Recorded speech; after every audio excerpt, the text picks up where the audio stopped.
The morning sun split the Philadelphia sky into ribbons of gold and amber, but inside the gates of Oakmont Cemetery, shadow ruled.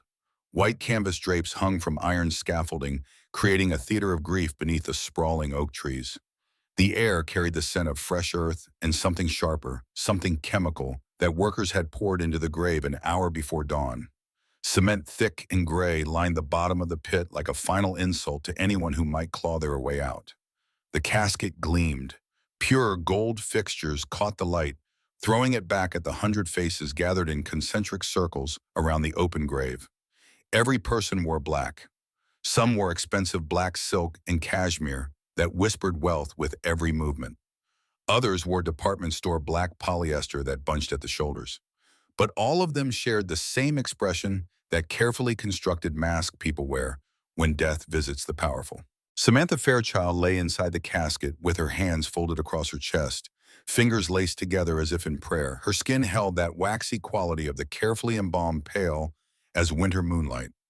Someone had dressed her in a dove-gray suit, the kind she wore to quarterly earnings calls, and placed a single white rose between her palms. Her eyes were closed, her lips pressed together in a line that could have been peace or could have been the mortician's final adjustment. At the head of the casket, Peter Fairchild stood with his shoulders squared and his jaw set. He wore a black suit that probably cost more than most people earned in a month, tailored so perfectly it looked like it had been painted onto his frame. A white handkerchief peeked from his breast pocket, and every few minutes he would reach up and dab at the corners of his eyes. The gesture looked practiced, like something he had rehearsed in a mirror. The crowd shifted. Someone coughed.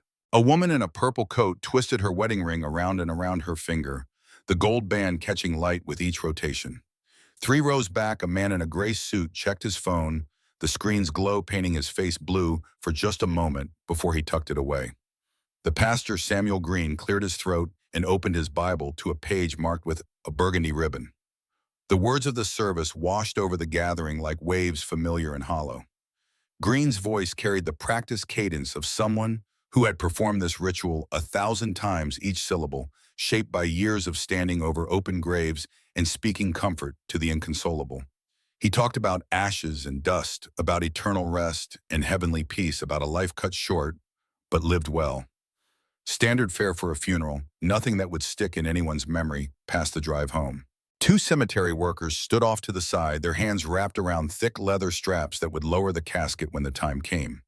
They wore matching gray uniforms with Oakmont Cemetery embroidered across the breast pockets. One of them, a younger man with acne scars peppering his cheeks, kept glancing at his watch. The other, older and heavier, just stared at the ground with the expression of someone who had stopped caring about the dead years ago. Behind the main gathering, near the edge of where manicured lawn gave way to wild grass and forgotten graves, a figure moved through the shadows. He wore a blue work uniform faded from too many washings with grass stains ground into the knees. His beard hung thick and untrimmed, shot through with gray that made him look older than his years. His hair curled over his collar, shaggy and unkempt. But his eyes, those were different. They burned with something that didn't match the rest of him, something bright and fierce and utterly awake. The name badge clipped to his chest read, Micah Dalton, Regional Manager, though the title was a joke. He managed nothing but mops and hedge trimmers, nothing but the endless work of keeping death tidy. His hands, calloused and scarred from years of hard labor, trembled as he gripped the handles of a wheelbarrow filled with tools. He had positioned himself at the back of the crowd, deliberately close enough to see but far enough that no one would notice him. Pastor Green's voice rose slightly, reaching for the emotional crescendo that every funeral required. He spoke about Samantha's legacy, about Vantage Tech Industries, and the thousands of jobs she had created, about her philanthropy and her vision. He called her a titan of industry, a pioneer, a woman who had shattered ceilings made of glass and steel. The crowd murmured approval. Several people nodded. Peter dabbed at his eyes again. Micah's chest tightened. His breath came shallow and quick, each inhale catching in his throat like he was drowning in air. His fingers went white around the wheelbarrow handles. Every muscle in his body coiled tight, ready to spring. He had spent the entire night rehearsing what he would say, how he would say it, but now that the moment approached, the words felt too big for his mouth. The pastor closed his Bible. The sound of the pages meeting echoed across the cemetery, final and absolute. He nodded to the 2 workers who stepped forward and began threading the leather straps under the casket. Metal scraped against metal. Someone in the crowd sobbed, a raw sound that cut through the morning stillness. Peter moved closer to the grave's edge, his jaw working as if he were grinding his teeth. The workers lifted. The casket rose 6 inches, then a foot, the straps groaning under the weight. Gold fixtures flashed in the sunlight. The white rose between Samantha's hands trembled slightly from the movement, its petals scattering drops of dew that caught the light like tears. The crowd pressed forward, everyone wanting to see this final moment, this last goodbye before Earth claimed what death had taken. Micah dropped the wheelbarrow. The tools inside clattered against each other, the sound like bones rattling in a box. He didn't care. His legs moved before his mind could catch up, carrying him forward through the crowd. People turned at the noise, confusion rippling across their faces. Someone said something, but Micah didn't hear it. His entire world had narrowed to that casket, to the woman inside it, to the terrible knowledge burning in his chest like swallowed fire. His voice tore free, ripping itself from his throat with a force that shocked even him. The word came out raw and enormous, echoing off the white canvas drapes and the marble headstones. Stop! Every head swiveled. The workers froze with the casket suspended in midair. The straps pulled taut. Pastor Green's mouth fell open, his carefully prepared words dying unspoken. Peter's face went from grief-stricken to stone-cold in the space of a heartbeat, his eyes narrowing as they found Micah pushing through the crowd. Micah didn't stop moving. His worn boots trampled the careful carpet laid over the grass. His shoulder bumped past a woman in pearls who gasped and pulled away as if his poverty were contagious. He pointed at the casket, his hands shaking, but his finger steady as a compass, needle finding north. The next words came louder, powered by desperation and rage, and something that felt almost like hope. Don't bury her. Phones appeared in hands like magic tricks, screens glowing as dozens of people started recording. The woman in the purple coat held hers at arm's length, capturing everything. The man who had checked his phone earlier now aimed it directly at Micah, his finger stabbing the record button. This was no longer just a funeral. This was content. This was drama. This was something that would be shared and commented on and dissected by strangers across the internet. Micah reached the inner circle, the space where only family and close friends stood. Two security guards in dark suits materialized from somewhere in the crowd, their hands reaching for him, but Micah was already past them, his momentum carrying him forward to the very edge of the carpet where it met the open grave. He stopped there, chest heaving, and turned to face the entire gathering. His voice came out rough, damaged by the years he had spent sleeping under bridges and drinking from park fountains. But it carried. Every syllable reached the back rows, reached the people recording on their phones, reached Peter Fairchild, whose face had gone the color of old paper. The words tumbled out too fast and too desperate to stop. My name is Micah Dalton. Listen to me.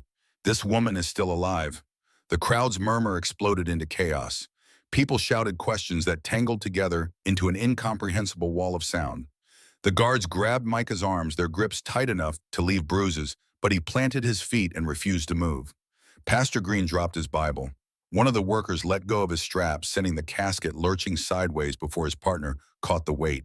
Peter's voice cut through the noise like a blade through silk, sharp and cold, and utterly in control. He took 3 steps toward Micah, his polished shoes clicking against the carpet with each movement. When he spoke, his tone carried the weight of authority, the certainty of a man who was used to being obeyed. Get this lunatic out of here. But Micah had not survived the streets, had not clawed his way back from the edge of suicide, had not spent every night for the past 6 months sleeping in a storage shed next to dead people's belongings just to be silenced now. He wrenched one arm free from the guard's grip and pointed again at the casket, at Samantha's still form, visible through the viewing window in the lid. His voice cracked but held. She hasn't passed. Someone gave her something. It slows the heartbeat, cools the body, fools every test. She looks dead, but she isn't. The crowd's noise changed quality, shifting from angry dismissal to uncertain curiosity. Several people leaned forward, squinting at the casket as if they might see some sign of life if they just looked hard enough. The woman in the purple coat lowered her phone slightly, her face creasing with doubt. Even the guards hesitated, their grips loosening just a fraction. Peter's control began to crack. A vein pulsed in his temple. His carefully dabbed tears had dried, leaving his eyes hard and bright. He turned to the guards and gestured sharply. "Remove him now, sir. You must respect the dead. Samantha is my wife. She has passed. We will bury her in peace." The guards pulled harder. Micah stumbled but caught himself, his worn boots skidding on the carpet. He could feel the moment slipping away, could feel the crowd's curiosity solidifying back into dismissal. They wanted to believe Peter because Peter was clean and expensive and made sense. Micah was dirty and poor and sounded insane. But he had one more card to play, one name that might crack the facade wide open. He raised his voice, projecting over the chaos with every ounce of air in his lungs. "Give her the antidote right now. Peter, you know what you did. And Dr. Mason Keating knows too." The effect was instantaneous and electric. Every eye in the crowd swung left, searching for the doctor. Mason Keating stood near the front, distinguished in his dark suit, with a stethoscope tucked into his inner pocket like a badge of authority. He was in his 60s with silver hair combed back from a high forehead and glasses that reflected the morning light. When all those eyes found him, his face drained of color. His mouth opened and closed without sound. His hands, which had been clasped calmly in front of him, began to shake. Pastor Green held his Bible against his chest like a shield, his voice coming out small and uncertain. "Peter, should I continue the ceremony?" Peter didn't answer immediately. He was staring at Micah with an expression that oscillated between rage and something that looked almost like fear. Sweat beaded along his hairline despite the cool morning air. His jaw clenched and unclenched, grinding teeth together hard enough that tendons stood out in his neck. Finally, he turned to Green and bit out the words, "Continue. This is grief-induced madness." Nothing more. But Micah wasn't finished. He took 3 steps closer to the casket, close enough that he could see Samantha's face clearly through the viewing window. His voice dropped, becoming gentle, almost intimate, as if he were speaking to her alone. "Ma'am, hold on. Just hold on a little longer." Then he raised his head and swept his gaze across the entire crowd, making eye contact with as many people as he could. His voice strengthened, filling with conviction that came from absolutely knowing that he was right. "Check her mouth. Feel her wrist. Warm her chest. She's still here. I heard their plan with my own ears." Peter talked about a quick burial. Dr. Mason signed the papers without a real examination. "Please, anyone give her the antidote before it's too late." The silence that followed felt heavy enough to crush stone. Even the wind seemed to hold its breath, leaving the white drapes hanging limp and still.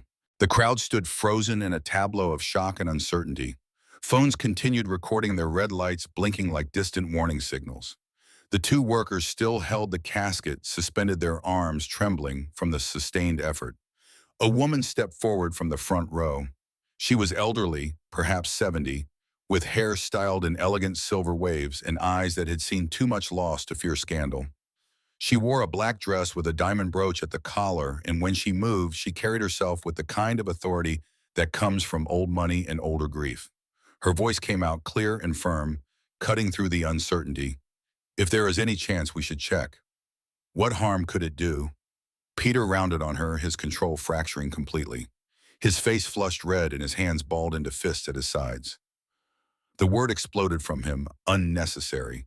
We have done everything possible. The doctor has confirmed it. I have mourned. We must proceed." But the woman's words had broken the spell. Other voices rose from the crowd, tentative at first, then growing stronger. "Let them check.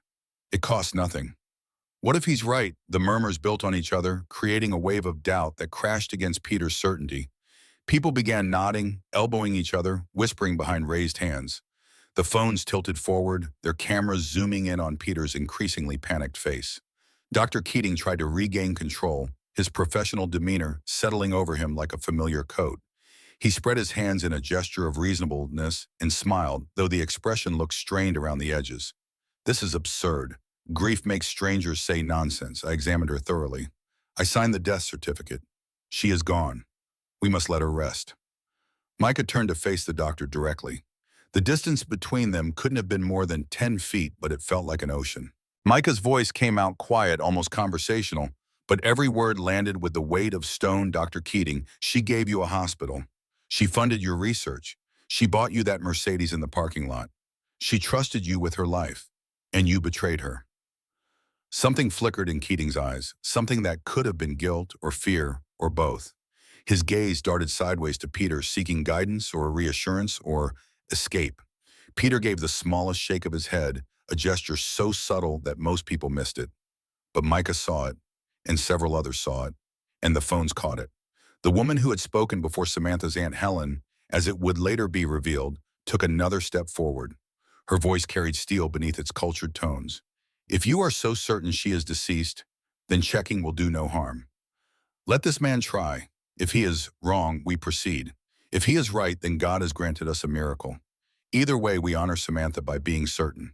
The crowd's murmur transformed into something close to agreement. More people nodded. The security guards looked at Peter for direction, their hands still on Micah but no longer pulling. One of the workers, the younger one, set down his end of the casket's strap and stepped back, wiping his palms on his gray pants. Pastor Green clutched his Bible and said nothing, his face reflecting the terror of a man watching his carefully ordered world dissolve into chaos. Micah seized the moment. He knelt beside his abandoned wheelbarrow and pulled out his jacket, the worn denim one with patches at the elbows that he wore during cold nights. He folded it quickly into a makeshift cushion and held it up. Please, help me lift her just a little. She needs air. Then open her mouth. One drop, that's all it takes. One drop of the antidote and she'll breathe again. Peter lunged forward, his composure shattering like glass. His voice came out as a roar. Stop this now! This is desecration. This is madness. I will not allow it. But Aunt Helen moved faster. She positioned herself between Peter and the casket, her small frame somehow creating an impassable barrier. Her eyes flashed with something fierce and protective. You will stand down, Peter. This is my niece. If there is even the smallest possibility that she lives, we will explore it. Step aside. The crowd held its breath. Peter and Helen stared at each other, locked in a silent battle of wills. For a moment it seemed Peter might push past her, might do something violent and desperate. His hands twitched at his sides. His breathing came fast and ragged. But then he saw the phones, saw the dozens of cameras recording his every movement, and something in him deflated. He stepped back, his face settling into a mask of wounded dignity. Two women emerged from the crowd. One was young, perhaps 30, in a simple black dress with her hair pulled back. The other was middle-aged, heavy-set, with kind eyes that were red from crying.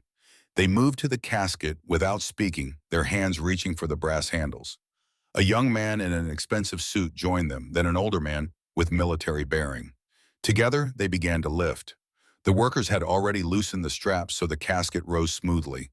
They lifted it just high enough for Micah to slide the folded jacket underneath Samantha's neck, tilting her head back slightly. The movement was gentle, reverent, as if they were handling something infinitely precious and infinitely fragile. When they set the casket back down, Samantha's throat was exposed. Her head angled back in a position that would allow gravity to help if there was anything to help with. Up close, the truth became harder to ignore. Samantha's skin held no warmth, but neither did it have the cold rigidity of true death. Her lips, though colorless, had a softness to them that suggested recent life. Her eyelashes, long and dark against her pale cheeks, looked perfect, not brittle or falling out as they would after days in a morgue. And most damning of all, there were no visible signs of decay, no settling of the features, no sinking of the eyes into the skull. Micah leaned closer, his rough hands hovering over her face. His voice dropped to something almost like prayer. Ma'am, if you can hear me, hold on. Just a little longer. We're going to bring you back. Aunt Helen knelt on the opposite side of the casket, her arthritic fingers finding the small cotton plug inserted into Samantha's left nostril. The plug was barely visible, a professional touch meant to prevent leakage. Helen gripped it between her thumb and forefinger and pulled. The cotton came free easily, too easily because it was fresh. It hadn't been there long enough to adhere to anything. She held it up for everyone to see, and several people in the crowd gasped. Micah reached into his pocket. His hand closed around a small brown glass vial, the kind that might hold essential oils or medicine. The glass was old, scratched from being carried in various pockets over many miles. The label had long since worn away, leaving only the ghost of adhesive residue. He held it up so everyone could see the morning light passing through the amber liquid inside and throwing patterns across his face. The words came out steady and sure. The antidote. Her body was poisoned with something that mimics death. This will reverse it. This will bring her back. Peter lunged again, but three men from the crowd intercepted him. They didn't grab him roughly, but they formed a wall, their bodies creating a barrier between Peter and the casket. One of them, a heavy-set man with a salt and pepper beard, spoke quietly. Let him try. If it works, we'll know the truth. If it doesn't, we bury her as planned. But we have to know. Dr. Keating's voice rose high and strained. Don't. Don't put an unknown substance into her body. This is medical malpractice. This is assault. I protest this. Aunt Helen's voice cut through his objections like a blade through butter. If you are so certain she is dead, doctor, then this substance can do no harm to a corpse. Unless, of course, she isn't a corpse, in which case you have much to explain. Step back. The crowd pressed closer, forming a tight circle around the casket. Every eye fixed on the small vial in Micah's hand on the golden liquid inside that caught the light and seemed to glow. The phone zoomed in, capturing every detail. Someone in the back stood on a chair to see better. The wind picked up again, setting the white drapes to fluttering and carrying with it the smell of fresh grass and old death and something that might have been hope. Micah twisted the cap off the vial. His hands, which had been shaking throughout the entire confrontation, suddenly went steady. It was as if touching the vial had centered him, had reminded him of the purpose that brought him here. He tilted the bottle slightly, coating the glass dropper inside with the amber liquid. Then he lifted it free, holding it up to the light to check that the dropper held enough. Aunt Helen's fingers carefully parted Samantha's lips, revealing teeth that were still white, a tongue that was still pink. The young man who had helped lift the casket supported Samantha's shoulders, tilting her head back even further so her mouth opened wider. Everything moved in slow motion, each action deliberate and weighted with terrible importance. Micah positioned the dropper directly over Samantha's mouth. His hand didn't shake. His breath came slow and even. Around him, the entire cemetery seemed to have fallen into a supernatural silence, as if even the birds had stopped singing to watch. 100 people held their breath as one. 100 phones recorded the same moment from different angles. And in the distance, though no one noticed it yet, the first wail of police sirens began to echo off the city buildings. The first drop fell. It was small, just a single bead of amber liquid catching the sunlight as it descended. For a fraction of a second, it hung suspended in the air, impossibly slow, impossibly bright. Then it touched Samantha's tongue and disappeared into the darkness of her mouth. Nothing happened. Micah counted silently, his lips moving around the numbers. 1, 2, 3. The crowd leaned forward as one organism, every person straining to see some sign, some flicker of life. 4, 5. A cold wind swept through the cemetery, strong enough to set the white drapes snapping like sails. 6. Micah's hand began to tremble again. He lifted the dropper, preparing to release another drop. Peter's voice tore across the silence. Don't you dare. But Aunt Helen's arm shot out, blocking Peter's path with surprising strength. Stay where you are.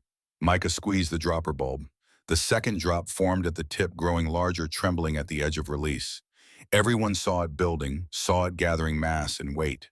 The phones captured it in high definition, preserved it for the millions who would watch this moment over and over in the days to come.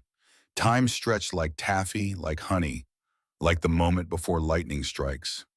The drop fell, and in that infinite instant between the drop leaving the dropper and touching Samantha's tongue, something changed. A sound emerged from deep inside Samantha's chest, so faint that only those closest could hear it. It could have been wind moving through the casket's cushioning. It could have been someone's imagination. But it sounded exactly like a cough, like lungs remembering how to work, like death's grip loosening just a fraction. The drop hit. Samantha's throat convulsed. 15 years earlier, on a bright October morning in San Francisco, Samantha Chen walked into the offices of Nexus Computing with a leather portfolio under her arm and ambition burning in her chest like swallowed fire. She was 28 years old, fresh from business school, and convinced that she understood the future in a way that all these middle-aged men in their expensive suits simply didn't. The receptionist, a blonde woman with perfect nails, who looked at Samantha's discount suit with thinly veiled disdain, told her to wait in the lobby. Samantha waited for 3 hours.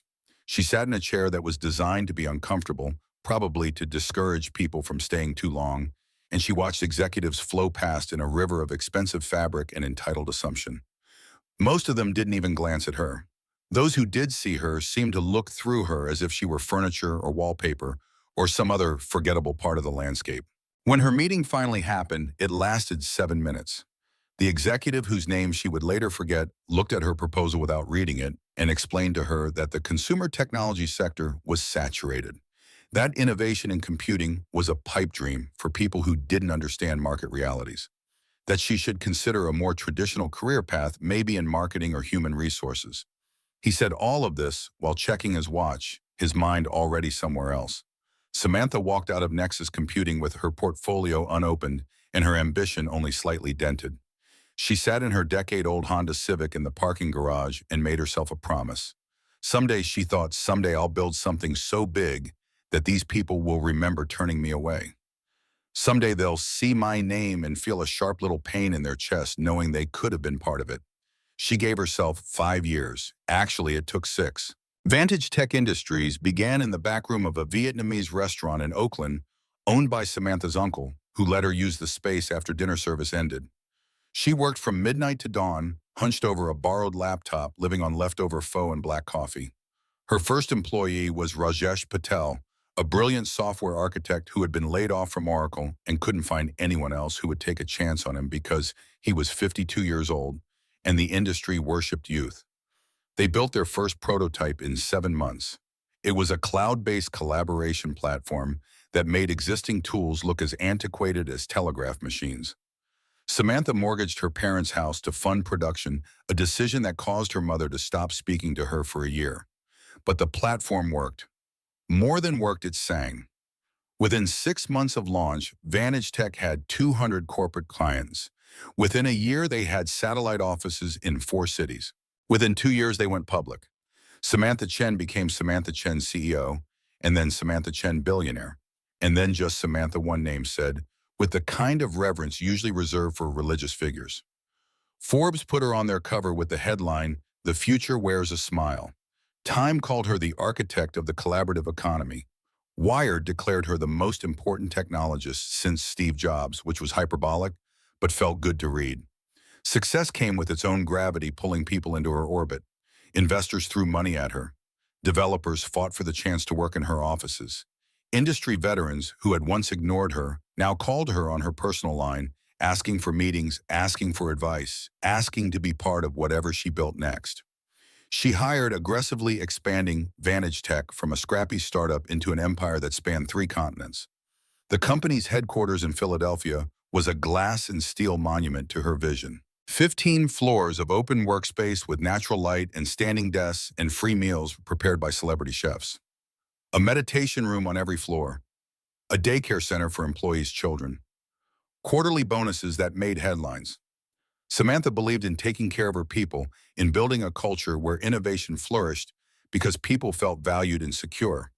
But success also brought isolation. The higher she climbed, the lonelier the air became. Her old friends drifted away, unable to relate to her anymore, intimidated by the wealth and power that surrounded her like a force field. New friends emerged, but she could never quite trust their motives. Were they drawn to her or to what she represented? Did they see Samantha? Or did they see the billions and the influence and the chance to advance their own agendas? She was 36 when she met Peter Fairchild at a technology conference in Boston. He was giving a talk on emerging markets, his PowerPoint slides full of colorful charts and confident projections. He spoke well, his voice smooth and persuasive, his jokes landing perfectly with the audience. After his panel, Samantha approached him at the networking reception. They talked about market volatility and the challenges of scaling globally. He was funny and self-deprecating and seemed genuinely interested in her opinions rather than overwhelmed by her reputation. They had dinner that night at a restaurant where the waitstaff spoke in hushed tones and the wine list was bound in leather.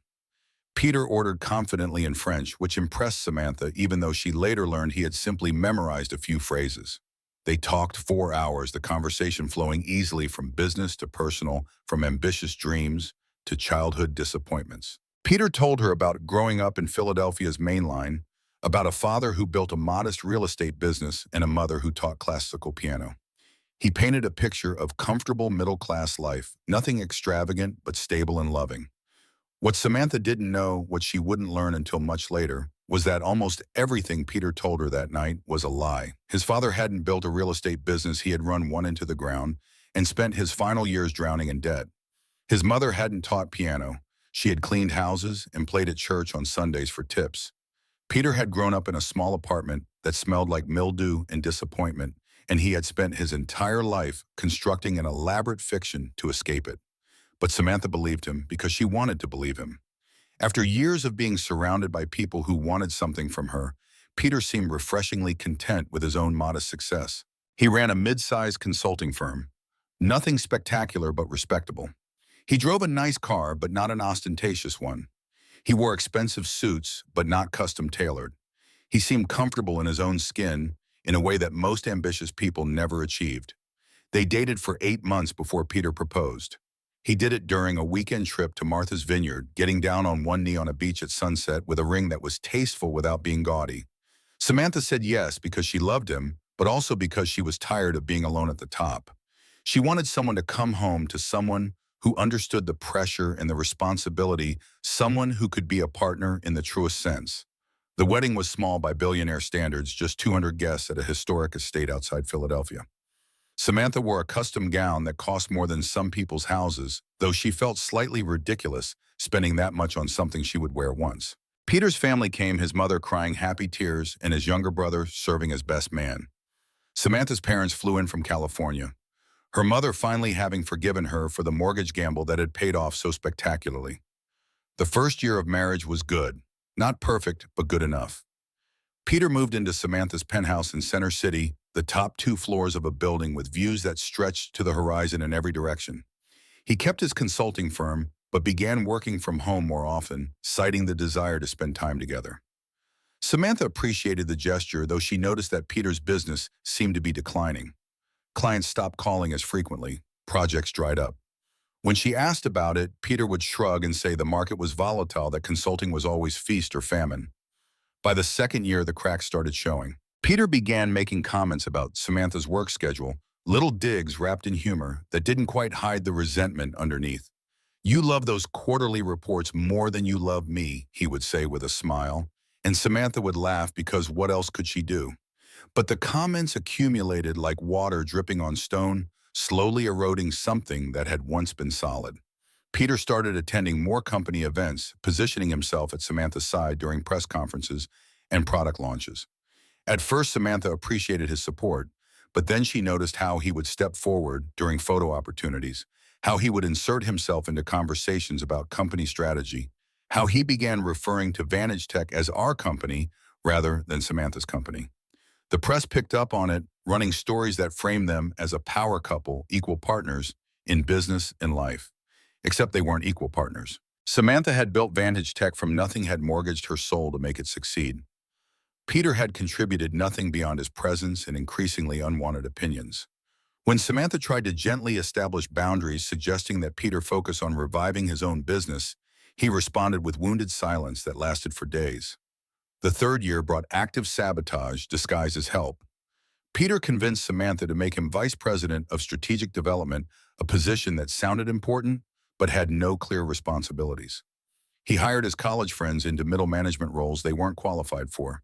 He pushed for acquisitions that made no strategic sense but would give him more divisions to oversee. When Samantha pushed back, Peter accused her of not trusting him, of not respecting him, of treating him like a subordinate rather than a husband.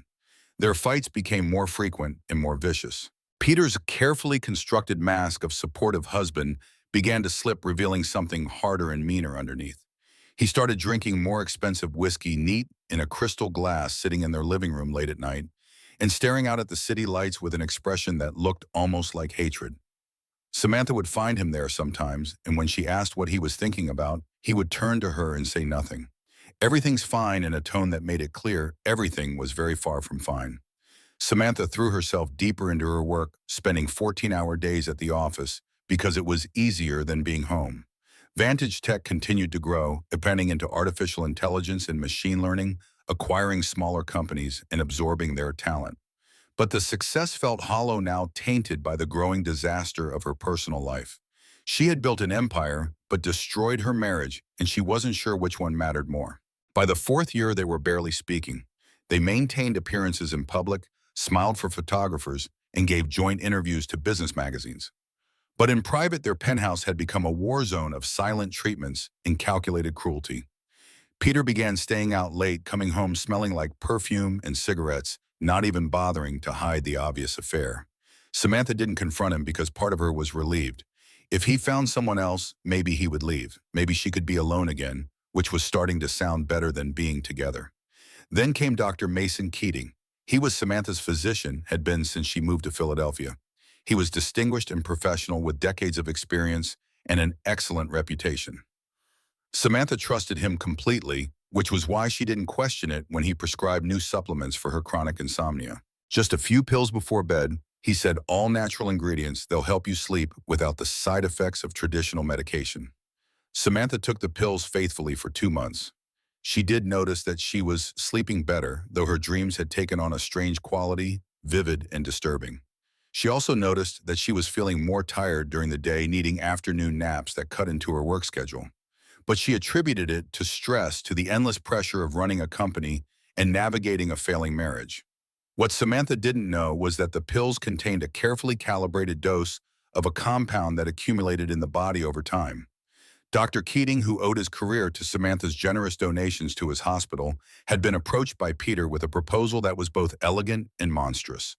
A substance that would slowly weaken Samantha's heart, making her eventual death look like natural causes. A tragedy, but not a suspicious one. And in exchange for his help, Keating would receive enough money to solve his gambling debts and keep his medical license. Keating agreed because he was desperate and because he told himself that Samantha was going to die anyway eventually, so what did it matter if he helped it happen slightly sooner?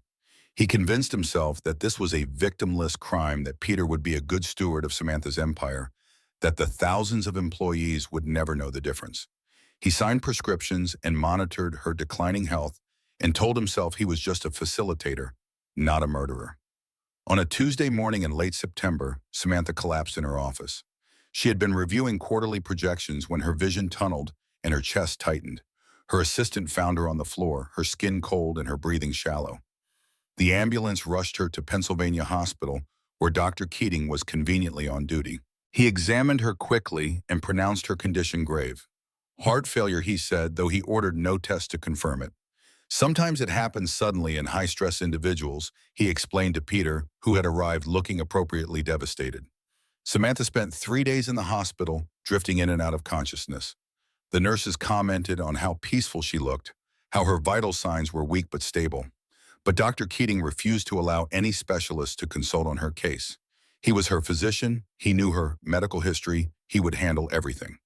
On the 3rd day, he administered what he told the nurses was a final attempt at cardiac stimulation. It was actually the final dose of the compound, enough to push her system into a state that mimicked death so perfectly that only the most sophisticated equipment could detect the difference. Her heart rate dropped to 2 beats per minute. Her body temperature fell. Her breathing became so shallow that it was undetectable. For all intents and purposes, Samantha Fairchild had died. Dr. Keating called time of death at 3:47 in the morning. He signed the death certificate himself, citing cardiac arrest due to natural causes. He refused an autopsy, citing Samantha's known heart condition and the family's wishes. Peter, playing the role of grieving husband, perfectly agreed that Samantha would want a quick private burial without unnecessary invasiveness. Within 18 hours, Samantha was embalmed, dressed, and placed in a casket. Within 48 hours, the funeral was scheduled. The speed was unusual but not unheard of in certain communities. And Peter had carefully cultivated the narrative that Samantha was a private person who would have wanted minimal fuss. He arranged for the burial at Oakmont Cemetery, a prestigious location where Philadelphia's elite had been interred for generations. He hired the best funeral home, ordered the most expensive casket, and invited everyone who mattered in the business world. He played his part flawlessly, the devoted husband destroyed by loss. What Peter didn't know, what he couldn't have known, was that someone had been watching. Someone who worked the night shift at the cemetery, who happened to be checking the back gate at exactly the wrong time, who overheard a conversation that was never meant to be overheard. 16 years earlier, Micah Dalton stood in the nursery of his modest house in the suburbs of Pittsburgh and painted the walls a soft yellow. His wife Emma leaned against the doorframe, her hand resting on her swollen belly, watching him work with a smile that made his chest feel too full. The room was small, barely 10 by 12 feet, but they had big plans for it. A crib in the corner, curtains with butterflies, a mobile that played lullabies. Everything a baby girl could need. Lily was born on a snowy February morning after 14 hours of labor that left Emma exhausted but glowing. Micah held his daughter for the first time in the hospital's harsh fluorescent light and felt something in him shift fundamentally. She weighed 6 pounds and 8 ounces. She had Emma's dark hair and his blue eyes.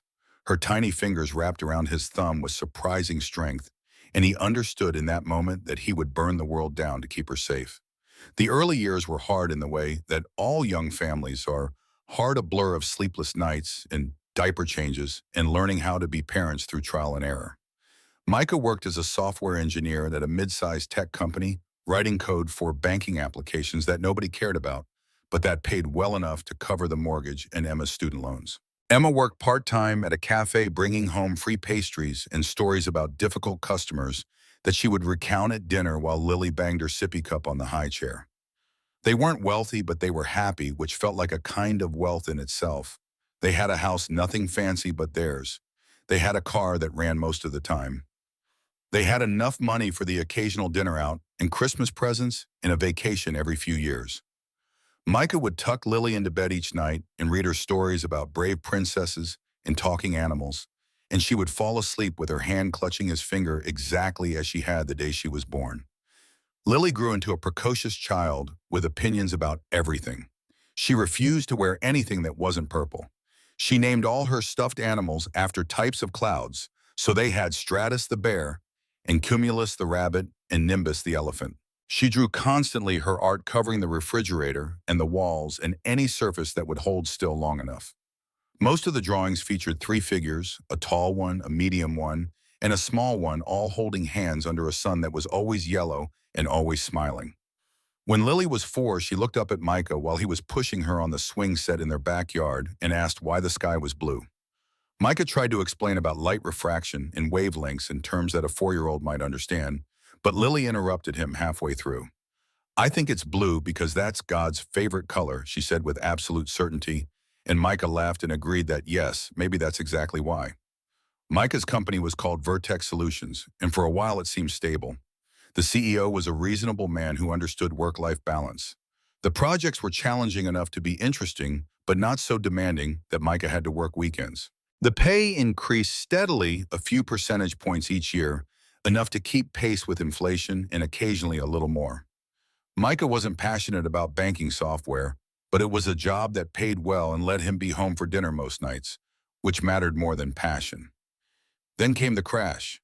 Not the big crash that everyone remembers, the one that took down investment banks and required government bailouts, but a smaller crash that flew under the national radar while destroying individual lives with surgical precision. Vertex Solutions had diversified into cryptocurrency consulting right before the bottom fell out of the market. Within 3 months, they had lost 60% of their clients. Within 6 months, they were filing for bankruptcy. Micah got the news on a Thursday morning via email. Subject line: Workforce Reduction Initiative. He read it 3 times before the words made sense. Effective immediately, his position was being eliminated. He would receive 2 weeks of severance pay and COBRA insurance for 3 months. HR would be in touch regarding his final paycheck and the return of company property. The email was signed by someone in corporate whose name Micah didn't recognize.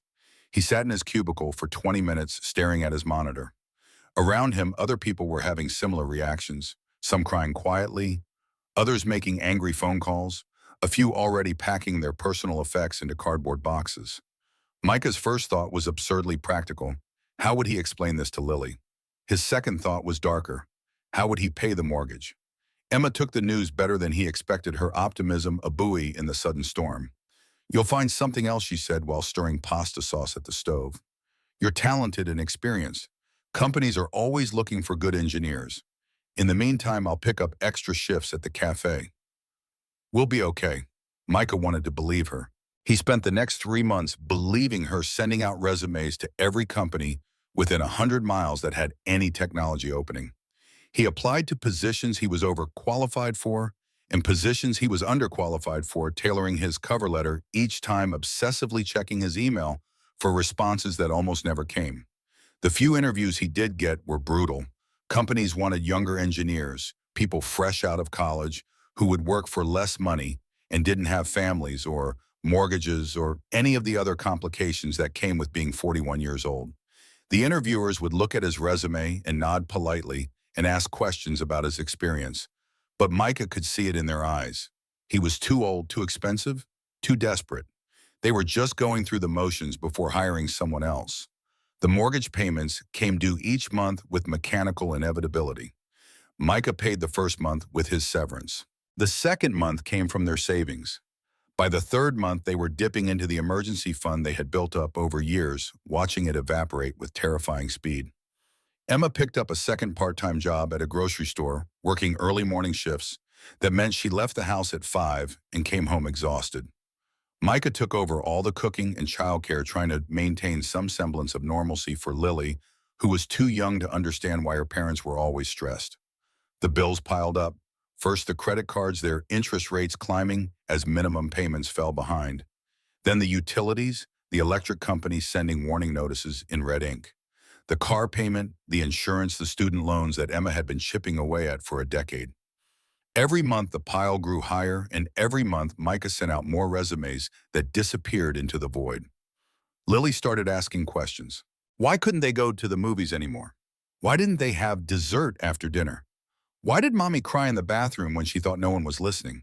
Micah tried to shield her from the worst of it, making up games about being pirates who had to be creative with limited supplies, telling her that simple meals were an adventure. But Lily was smart, and she knew something was wrong, even if she couldn't articulate what. The fight started in the 7th month. Emma came home from a double shift to find Micah sitting at the kitchen table with another rejection email open on his laptop. 98th rejection, he said without looking up. Emma set down her purse with more force than necessary. Have you tried calling people directly instead of just sending emails? Have you thought about expanding your search radius? Micah's temper, which had been building like pressure in a sealed container, finally cracked. You think I haven't thought of that?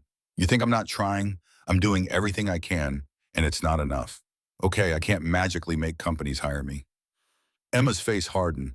Well, maybe if you had saved more money, if you hadn't bought that new computer last year, if you had been more responsible, we wouldn't be in this situation. The words hung in the air like smoke. Micah stood up in his chair, scraping against the linoleum. That computer was for work. I needed it for freelancing, which I've been doing every night to try to bring in extra money. But I guess that doesn't count because it's not a real job, right? Emma's voice rose to match his. Don't put words in my mouth. I'm working 2 jobs, I'm barely sleeping, and you're sitting here feeling sorry for yourself. They yelled at each other while Lily sat on the stairs clutching her teddy bear Nimbus, tears running down her 6-year-old face. Neither parent noticed her there. They were too caught up in their own pain, their own fear, their own desperate need to make someone else responsible for the disaster unfolding around them. The fight ended with Emma storming to the bedroom and slamming the door hard enough to rattle the pictures on the walls. That night established a pattern. They would go days being civil functioning as roommates sharing space and childcare duties, and then something would trigger another explosion.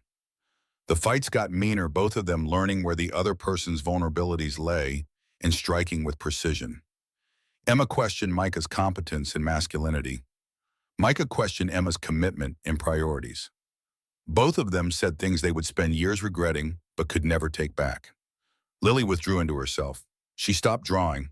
Her teachers called to express concern about her behavior in class, how she seemed anxious and distracted, how she had started crying for no apparent reason during reading time. Micah and Emma went to a parent-teacher conference together, presenting a united front, assuring the teacher that everything was fine at home, just some temporary stress from job searching, but nothing serious. The teacher didn't look convinced.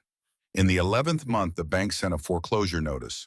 Micah opened it while standing in the driveway, the mail still in his hand, and felt something break inside him. The house, the modest house with the yellow nursery and Lily's drawings on the walls, and a decade of memories soaked into the floorboards, was going to be taken away. They had 30 days to either catch up on the missed payments or vacate the premises. Micah walked inside and found Emma folding laundry in the living room. He handed her the notice without saying anything. She read it twice, her hands trembling, and then set it down very carefully on the coffee table. What are we going to do? Her voice came out small and scared in a way that he hadn't heard since before they got married. Micah sat down heavily on the couch. I don't know. Maybe we can find an apartment somewhere cheaper. Maybe I can take any job, even if it's not in my field. Fast food retail, whatever brings in money. Emma nodded slowly, but her eyes had gone distant. Micah recognized that look. It was the look of someone calculating whether the relationship was worth saving or if it was time to abandon ship.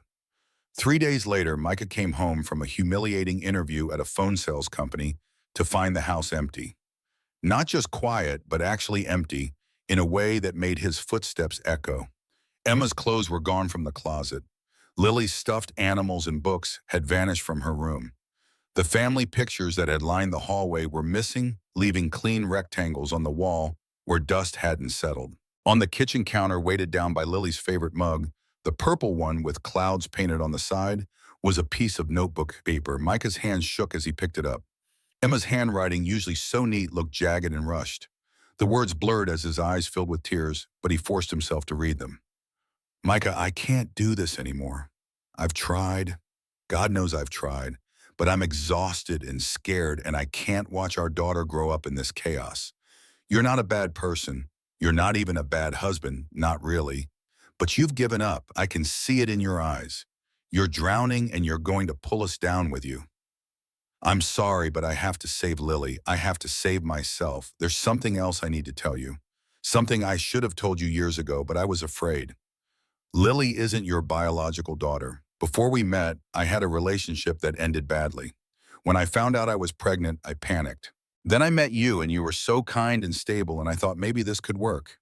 You've been a wonderful father, but she's not yours by blood. I'm sorry. I'm so sorry. Please don't look for us. It's better this way. Emma. Micah read the note 10 times, 20 times. The words rearranged themselves into different configurations, but the meaning stayed the same. Emma was gone. Lily was gone.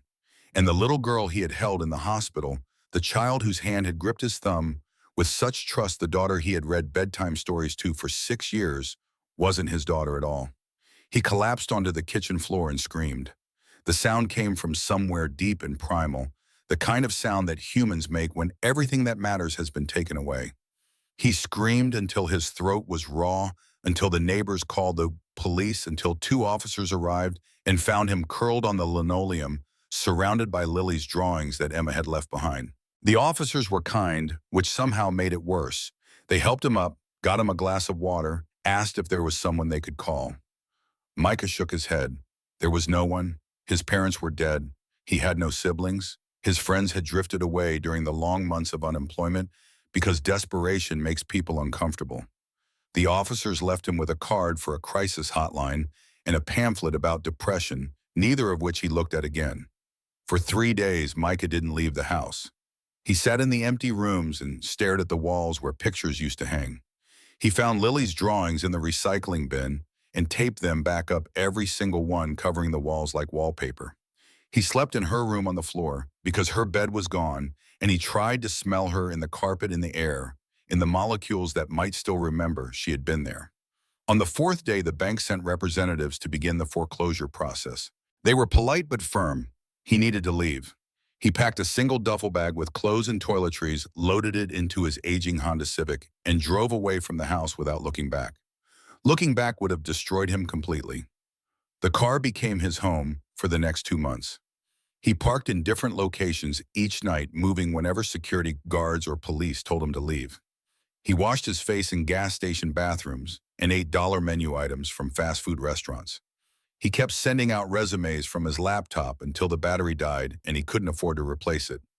Then he stopped sending out resumes altogether. The descent into homelessness happened faster than he would have thought possible. The car's registration expired and he couldn't renew it. The insurance lapsed. When the car broke down on the side of the highway, Micah abandoned it there with the keys in the ignition and walked away. Everything he owned fit into the duffel bag slung over his shoulder. He was 42 years old and completely untethered from the life he had built. He spent the next 4 years living on the streets of various Pennsylvania cities. Pittsburgh first, then Harrisburg, then Philly. He learned the shelter system, the soup kitchens, the churches that handed out sandwiches on Tuesday afternoons. He learned which cops would leave you alone if you were quiet and which ones would roust you for sport. He learned how to make himself invisible, how to take up as little space as possible, how to avoid eye contact so people could pretend they didn't see you. Winter was the hardest. The cold bit through every layer of clothing he could scavenge, settling into his bones like it planned to stay forever. He slept in doorways and under bridges and in the corners of parking garages, always moving before the property owners could complain. Twice he got pneumonia. Once he got beaten by teenagers who thought it was funny to kick someone who couldn't fight back. He went to emergency rooms when absolutely necessary and left before they could get his real information. The nights were worse than the days. During the day, Micah could move, could walk around the city, could maintain the fiction that he had somewhere to go. But at night, lying on cardboard in an alley behind a restaurant, the memories would come flooding back. Emma's face when she still loved him. Lily's laugh when he pushed her on the swings. The yellow walls of the nursery. The weight of his daughter's hand in his. Except she wasn't his daughter, wasn't his, had never been his. He thought about suicide constantly. It wasn't a dramatic consideration, not some cry for help or desperate plea. It was a practical assessment of whether continuing to exist served any purpose. He stood on the Ben Franklin Bridge one night, looking down at the black water of the Delaware River, calculating whether the fall would kill him immediately or if he would have time to regret it on the way down. A homeless woman named Teresa found him there and talked him back from the edge. She was maybe 60 with a shopping cart full of belongings and eyes that had seen everything. She didn't tell him life was worth living or that things would get better. She just said that jumping was messy and that drowning was supposed to be painful, and if he was going to do it, he should at least think about the people who would have to fish his body out. The cold practicality of her argument somehow reached him in a way that empty platitudes never could. He stepped back from the railing. Teresa offered him a sandwich from her cart, and they sat together on the bridge until dawn, not talking much, just existing in parallel. When the sun came up, she shuffled away with her cart, and Micah never saw her again. But she had given him something, maybe not a reason to live, but at least a reason not to die yet. 6 months ago, Micah saw a job posting taped to the window of a corner store in North Philadelphia. Oakmont Cemetery needed a night watchman and groundskeeper. No experience necessary, no background check, cash payment weekly. It seemed too good to be true, which usually meant it was, but Micah was desperate enough to try him. He walked to the cemetery on a Tuesday afternoon, his duffel bag over his shoulder, and 6 years of homelessness evident in his overgrown beard and gaunt face. The cemetery manager, a tired-looking woman named Carol, who seemed to measure her life in paperwork and complaints, looked him up and down and sighed. "You know how to use a push mower," Micah nodded. "You know how to not steal things," another nod. Carol handed him a uniform and keys to the storage building. "You start tonight. Any problems, and you're gone immediately." Understood. Micah understood. The storage building was barely more than a shed, 12 feet by 10 feet with a cot and a space heater and a small bathroom. It was cramped and cold and smelled like fertilizer. It was the most beautiful thing Micah had seen in years. He had a roof, he had a chew. He had something approximating a reason to wake up in the morning. The work was simple. He walked the grounds each night, making sure no one vandalized the graves or broke into the office. He mowed grass during the day when funerals weren't scheduled. He cleaned leaves from the pathways and trimmed hedges and did whatever other tasks Carol needed. She paid him in cash every Friday, $200. That felt like a fortune after years of nothing. Micah settled into a routine that bordered on peaceful. He ate cheap food from the bodega 3 blocks away. He kept himself clean with the building's utility sink. He avoided the other cemetery workers who looked at him with suspicion or pity. He existed in a kind of suspended animation, not quite healing, but no longer actively falling apart. He still thought about Emma and Lily, but the thoughts had lost their sharp edges. The memories played out like scenes from someone else's life, distant and detached. He wondered sometimes where they were, if Lily still drew pictures, if she remembered him at all. He wondered if Emma had found someone stable to give them the life he couldn't. He hoped she had. That hope was the closest thing to grace he could manage. 3 weeks ago, Micah saw a woman arrive at the cemetery offices in a black Mercedes. She wore an expensive coat and sunglasses despite the overcast weather, and she moved with the kind of confidence that comes from never having had to worry about money. Micah was trimming the hedge near the parking lot, trying to be invisible, as always. but he watched her enter the building and emerge 20 minutes later with paperwork. She walked past him on the way to her car. She didn't look at him, didn't acknowledge his existence. But Micah saw her face and something in his chest twisted painfully. She was maybe 40, beautiful in the way as successful people are beautiful, with good skin and better posture and an aura of command. She looked the way Emma might look now if life had been kinder, if choices had been different, if everything hadn't fallen apart. The woman drove away, and Micah stood there with his hedge trimmers hanging useless in his hands, breathing hard, his vision blurring. He realized with sudden clarity that he had never actually grieved. He had survived and endured and existed, but he had never allowed himself to feel the full weight of what he had lost. The realization hit him like a fist, like drowning, like every nightmare he had ever swallowed. He managed to finish his shift, somehow moving through the motions mechanically. That night alone in the storage building, Micah cried for the first time in 6 years. He cried for Emma and Lily and the yellow walls of the nursery. He cried for the man he used to be, the engineer who wrote code and pushed his daughter on swings and believed that hard work would be enough. He cried until he was empty, until there were no more tears, until he felt hollowed out and clean in a terrible kind of way.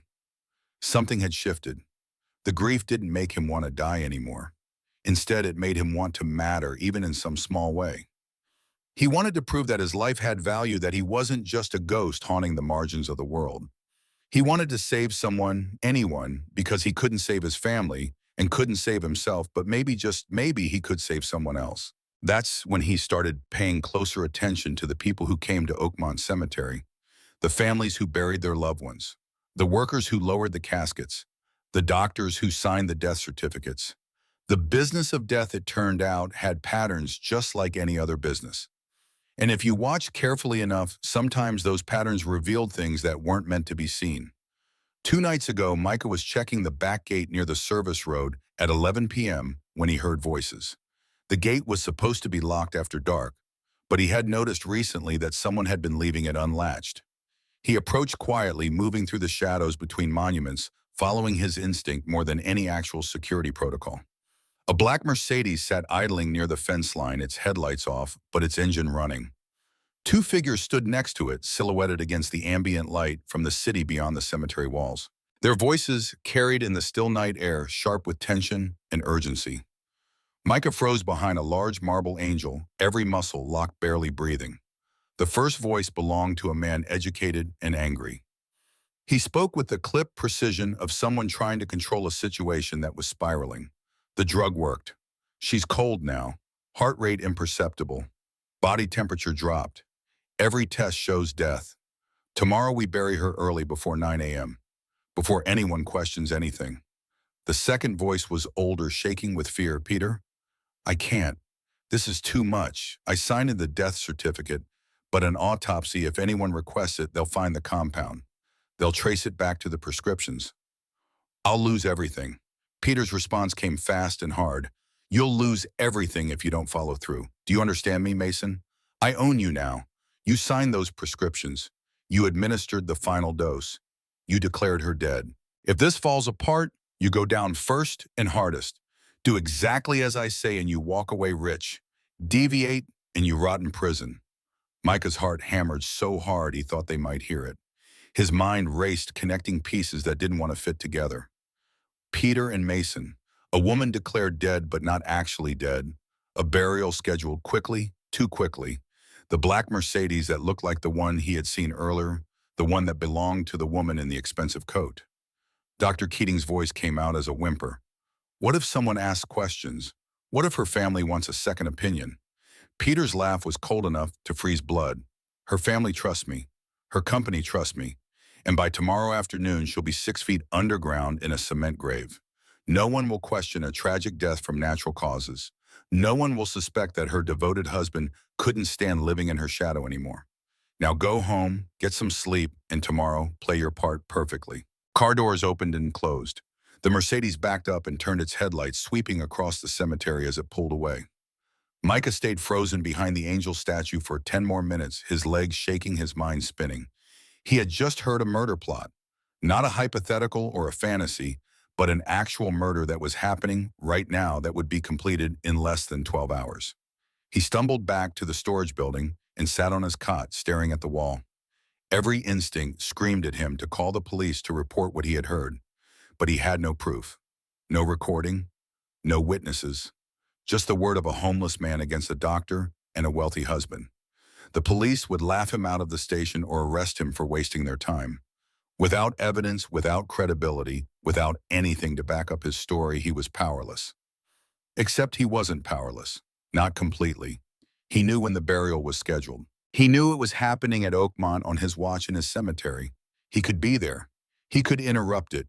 He could force them to check, to look closer to see what was hidden under the surface. They might not believe him, might call him crazy, might throw him out, but at least he would have tried. Micah barely slept that night. He lay on his cot, running through scenarios, imagining how it would play out, trying to prepare for the moment when he would have to step forward and risk everything. He thought about Emma and Lily, about how he had failed to protect them.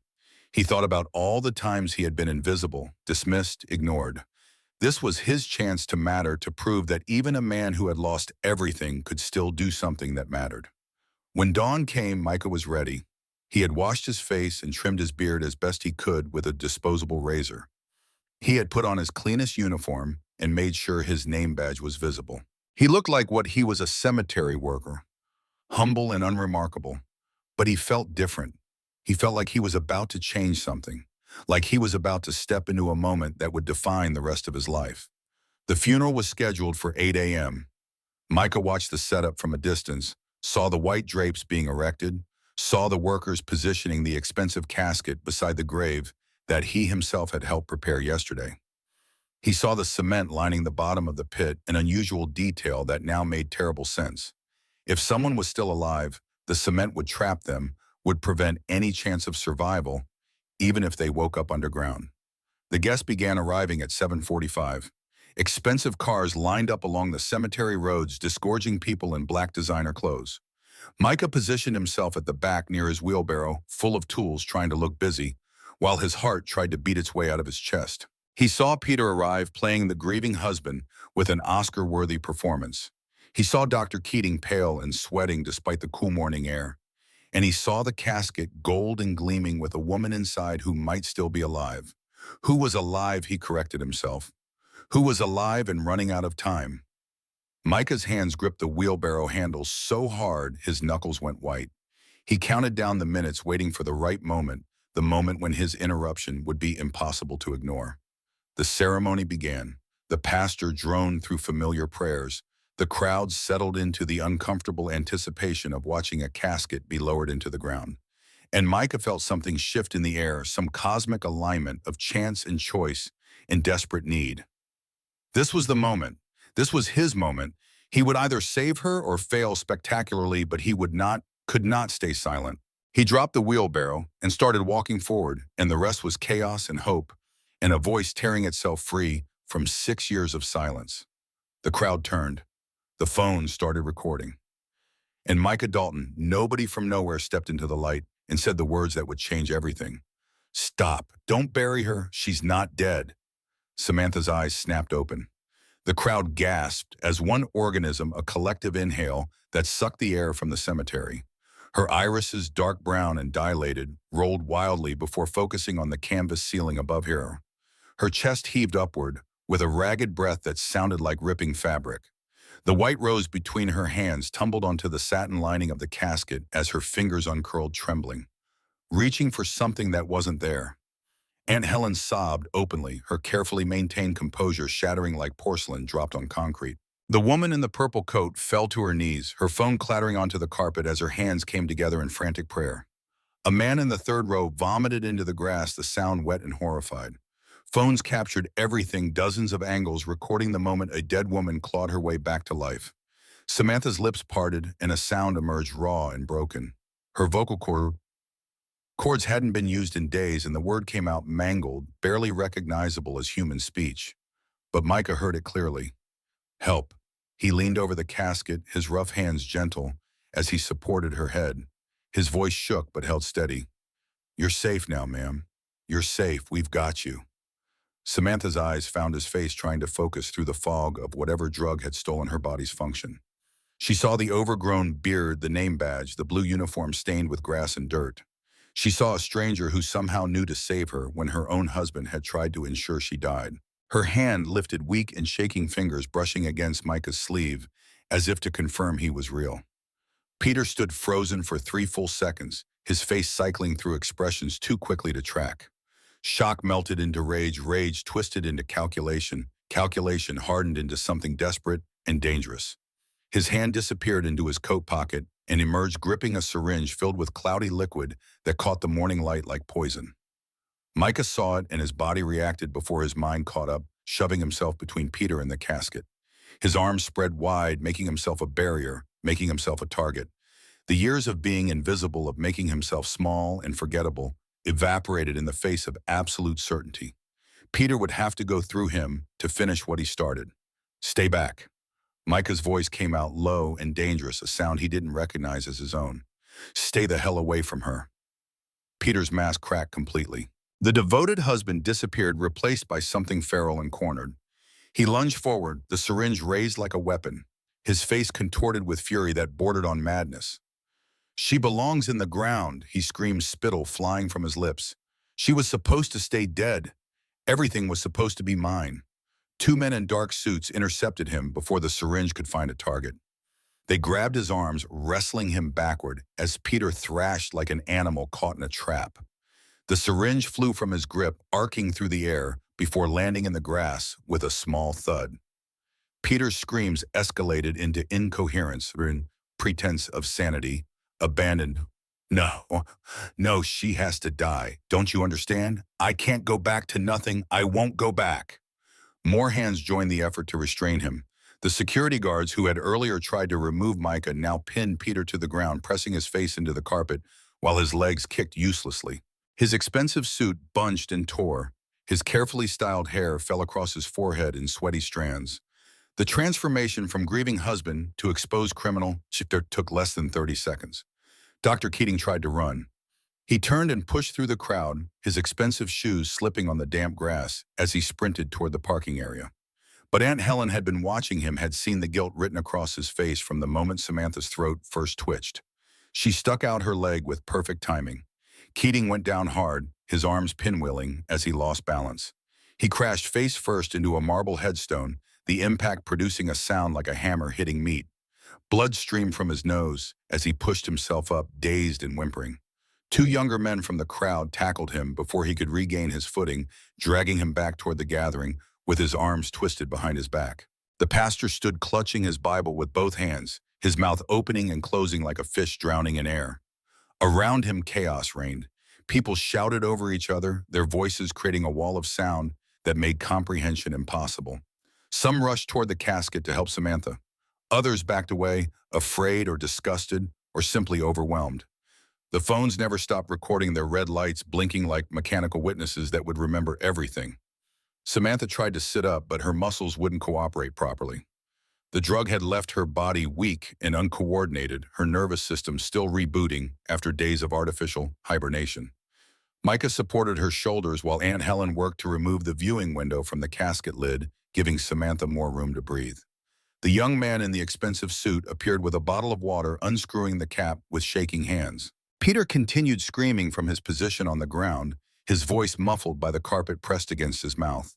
I loved her, and she destroyed me. Everything I did was for us. She never saw me. She only saw her empire, her precious company. I was just decoration, just the husband who smiled at parties. I deserve more. I earned more.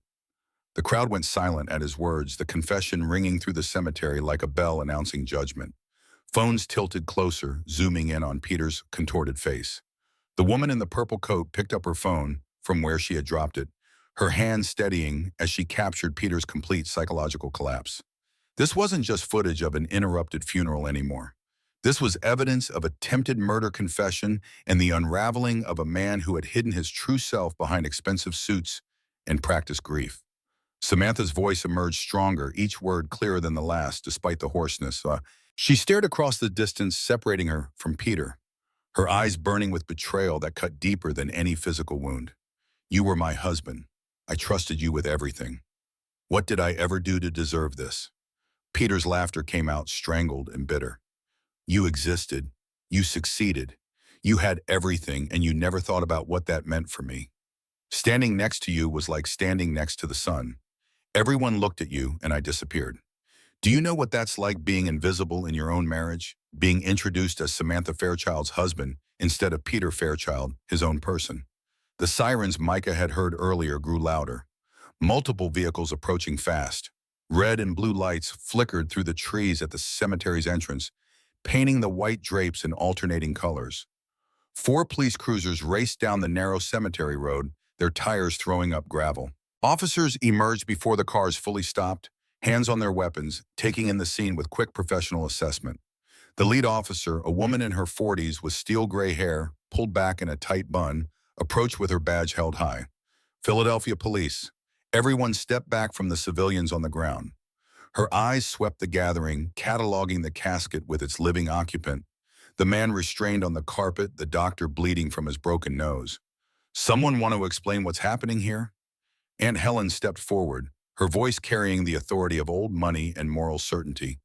Officer, my niece, Samantha Fairchild, was declared dead 3 days ago. Her husband and her doctor conspired to poison her with a substance that mimicked death. They planned to bury her alive this morning. This man, she gestured to Micah, overheard their plan and saved her life. We have witnesses, recordings, and physical evidence. She pointed to the syringe lying in the grass. That contains the same poison they used. The officer's expression shifted from skepticism to sharp focus. She radioed for backup and EMTs, her words clipped and efficient. Then she approached the casket where Samantha lay, supported by Micah and several mourners. Ma'am, are you able to speak? Can you confirm what happened to you? Samantha's voice shook, but her words came clear. My husband poisoned me. My doctor helped him.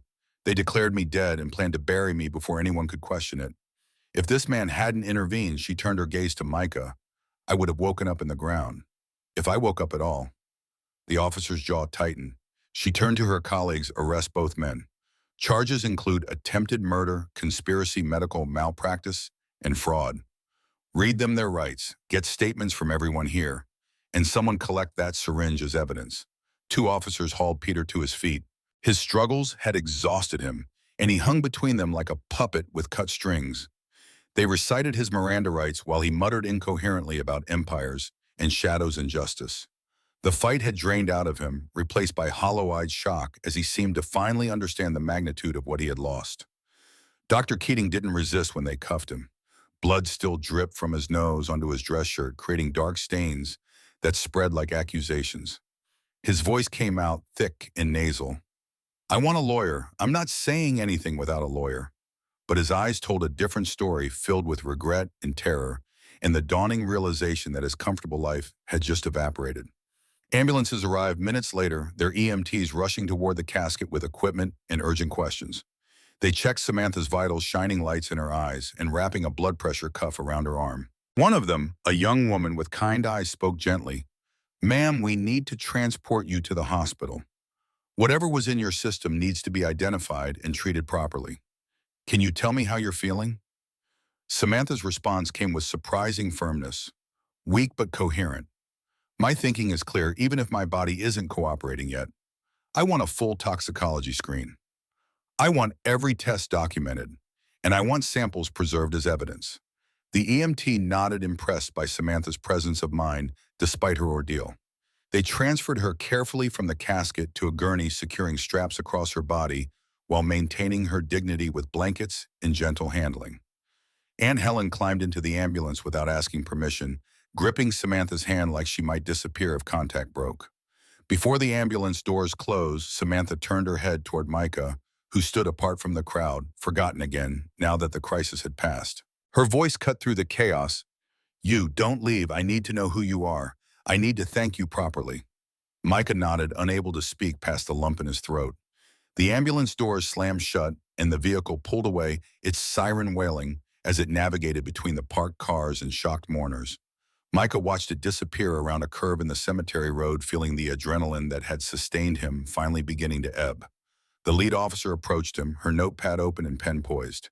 Your name and how you came to be involved in this situation. Micah Dalton, I work here as night security and groundskeeper. 2 nights ago, I overheard Peter Fairchild and Dr. Keating discussing their plan near the back gate. They didn't know I was there. He recounted everything he had heard, each word carefully chosen and delivered with the weight of truth. The officer wrote quickly, occasionally asking clarifying questions. Around them, other officers took statements from the stunned mourners. Phones were collected as evidence, their recordings preserved and logged. The syringe disappeared into an evidence bag. The entire scene transformed from funeral to crime scene, yellow tape marking boundaries, while forensics photographed the casket, the grave, the scattered funeral flowers. Pastor Green sat on a folding chair with his head in his hands, his faith shaken by the revelation that he had nearly participated in murder. The cemetery workers huddled together, speaking in low voices about how they had helped position a casket that held a living woman. The guests drifted in small groups toward their cars, shell-shocked and eager to leave, but trapped by the police who needed everyone's information. The woman in the purple coat approached Micah, her phone still in her hand but no longer recording. "I'm Diane Reeves, investigative journalist for the Philadelphia Inquirer. I was here covering what I thought would be a society funeral. Instead, I just witnessed the story of the year." She extended her card with fingers that still trembled slightly. "When you're ready to talk, please call me. The city deserves to know what you did." Micah took the card but said nothing. He wasn't ready for media attention, wasn't sure he ever would be.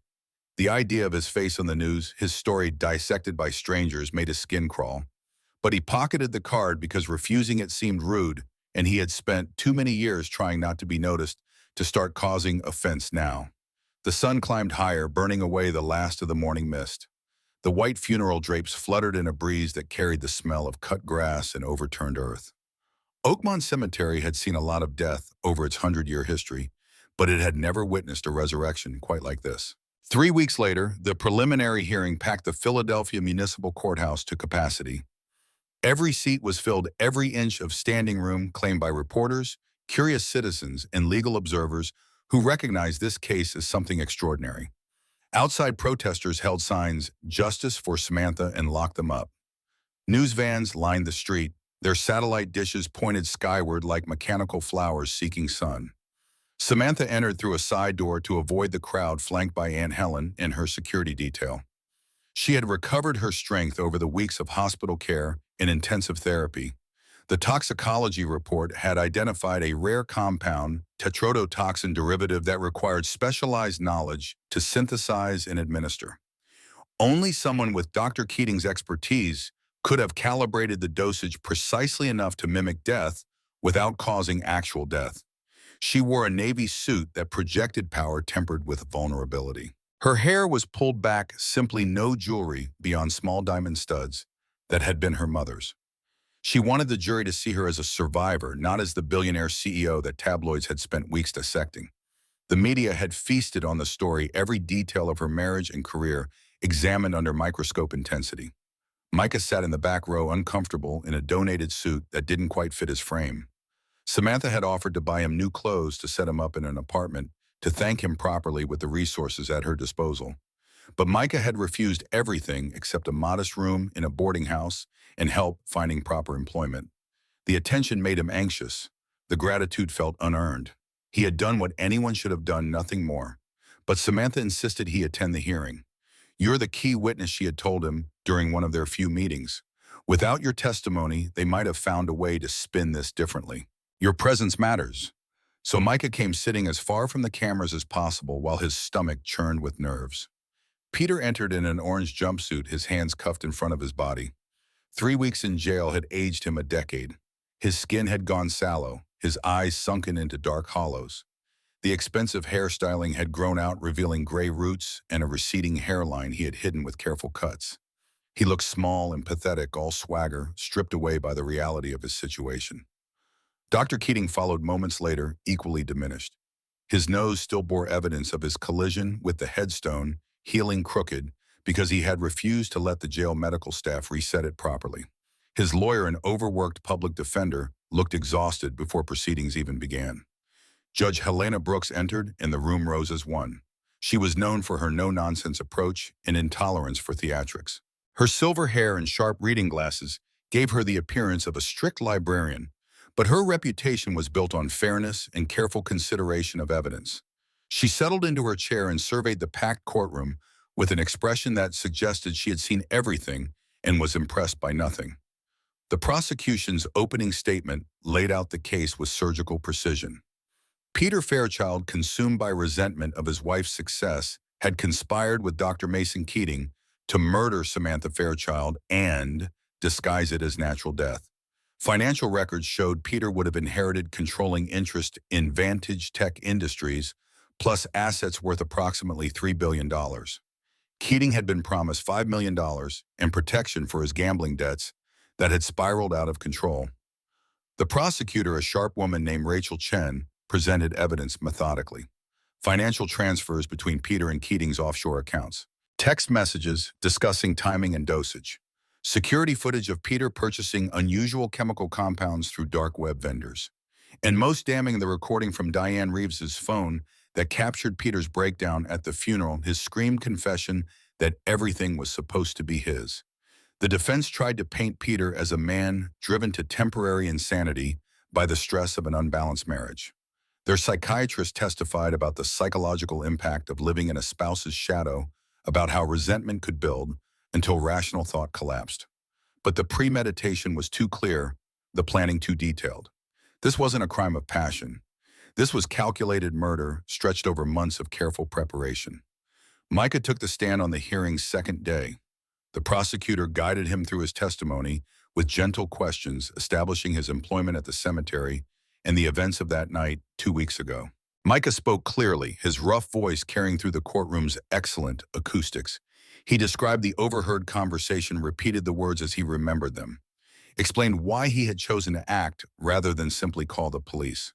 Peter's defense attorney tried to shake him during cross-examination, suggesting that Micah had misheard, that his years of homelessness might have affected his reliability, that he had a financial motive to lie if Samantha was paying him.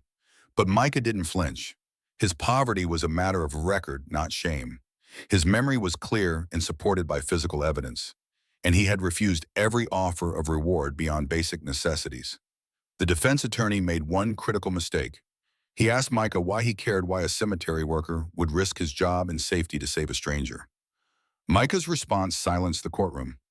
Because I failed to save my own family when they needed me.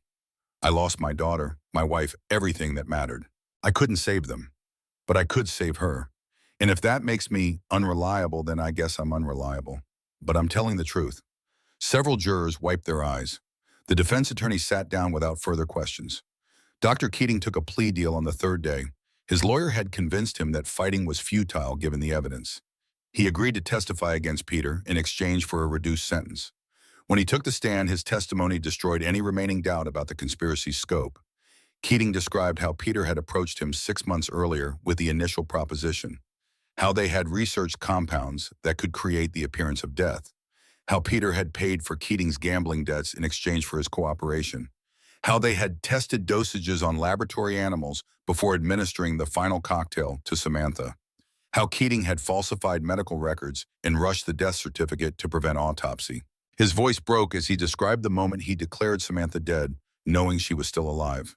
I told myself it would be quick, that she wouldn't suffer. I told myself I was saving myself and my family from ruin. But I knew what I was doing. I knew it was murder. And I did it anyway because I was weak and scared and thought I could live with it. But I can't. I can't live with what we almost did. Peter's face remained impassive throughout Keating's testimony, but his hands clenched and unclenched beneath the table. When his turn came to speak, his lawyer advised against it, but Peter insisted. He took the stand with his jaw set and his eyes defiant.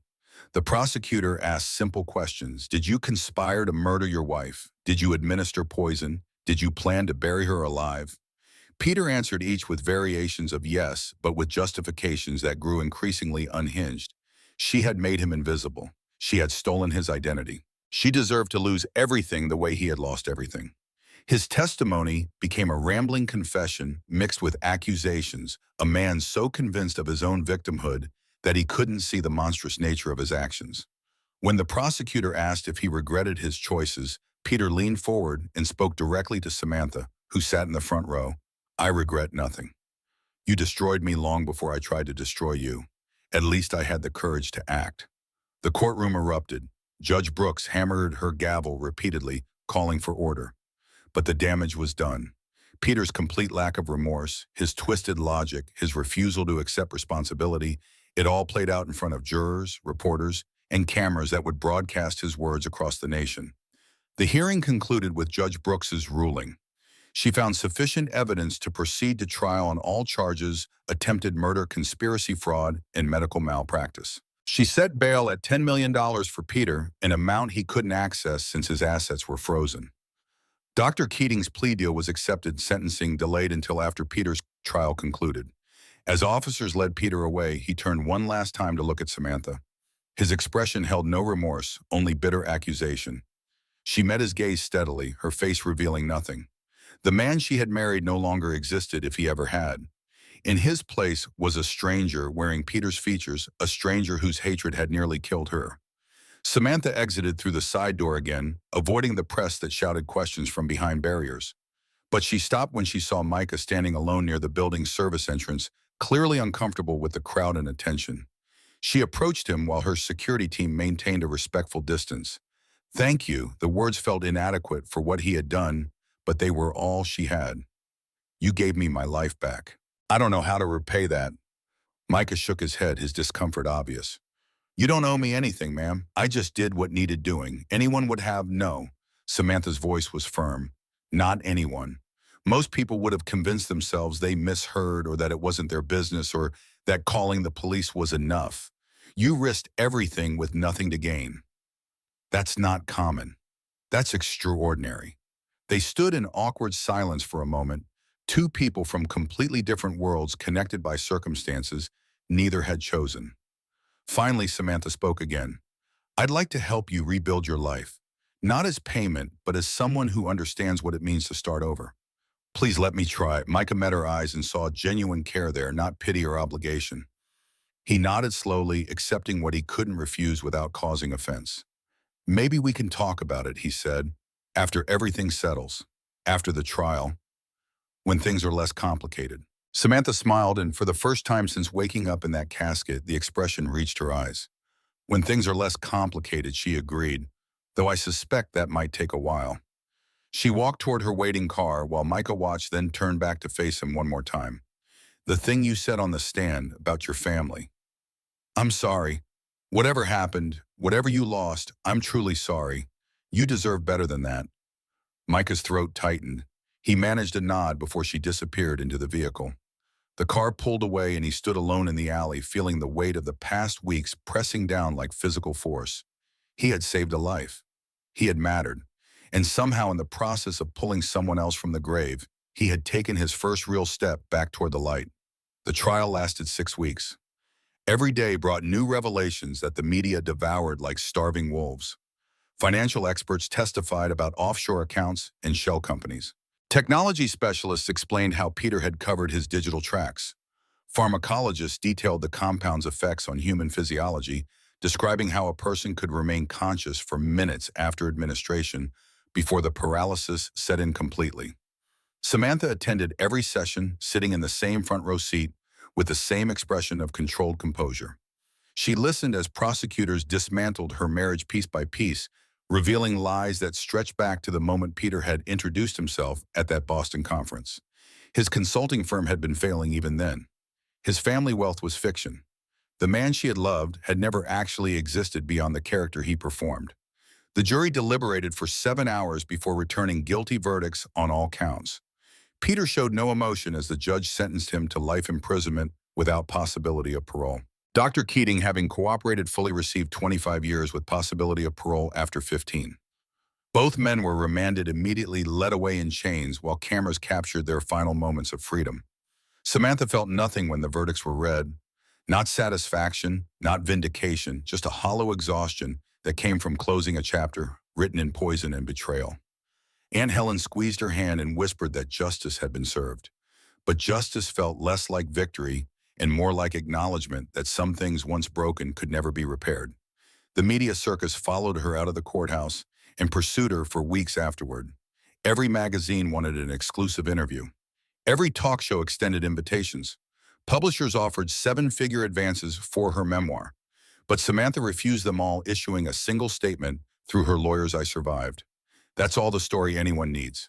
What she didn't say publicly was that survival required more than breathing. It required rebuilding, reimagining, learning how to exist in a world where trust had become a foreign concept. She threw herself into that reconstruction with the same intensity she had once brought to building Vantage Tech, except this time the project was herself. Therapy sessions filled her Tuesday and Thursday afternoons. Dr. Patricia Morris, a trauma specialist who worked exclusively with violent survivors, guided Samantha through the psychological aftermath of attempted murder. They discussed trust issues and hypervigilance, the way Samantha now checked her food obsessively and woke up gasping from nightmares where she was buried alive. Progress came in increments too small to measure day by day, but visible across weeks. The nightmares were the worst. Samantha would jolt awake at 3 a.m., her sheets soaked with sweat, the sensation of dirt filling her mouth still vivid enough to taste. She kept lights on throughout the penthouse, unable to tolerate darkness that reminded her of the casket.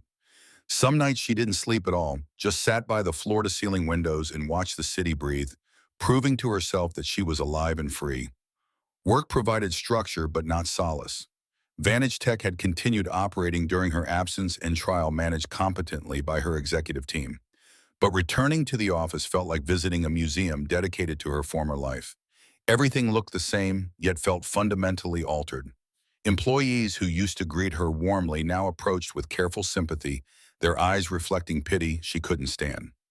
3 months after the trial, Samantha sat in her corner office reviewing quarterly projections when her assistant buzzed. Micah Dalton was in the lobby asking if she had time to speak. Samantha's pulse quickened, though, whether from anxiety or something else she couldn't identify. She hadn't seen him since the trial's conclusion, respecting his clear desire for privacy while fighting the urge to check on the man who had saved her life. Send him up. She stood and smoothed her skirt, suddenly self-conscious about the executive armor of designer clothes and perfect makeup. When Micah entered, she barely recognized him. The overgrown beard was gone, revealing a strong jaw and a face younger than she had assumed. His hair was cut short and neat. He wore simple clothes, jeans, and a button-down shirt, but they fit properly and looked clean. His eyes still carried that wounded quality, but something else had emerged alongside the pain. Something that looked almost like hope. They sat in the informal seating area rather than across her imposing desk.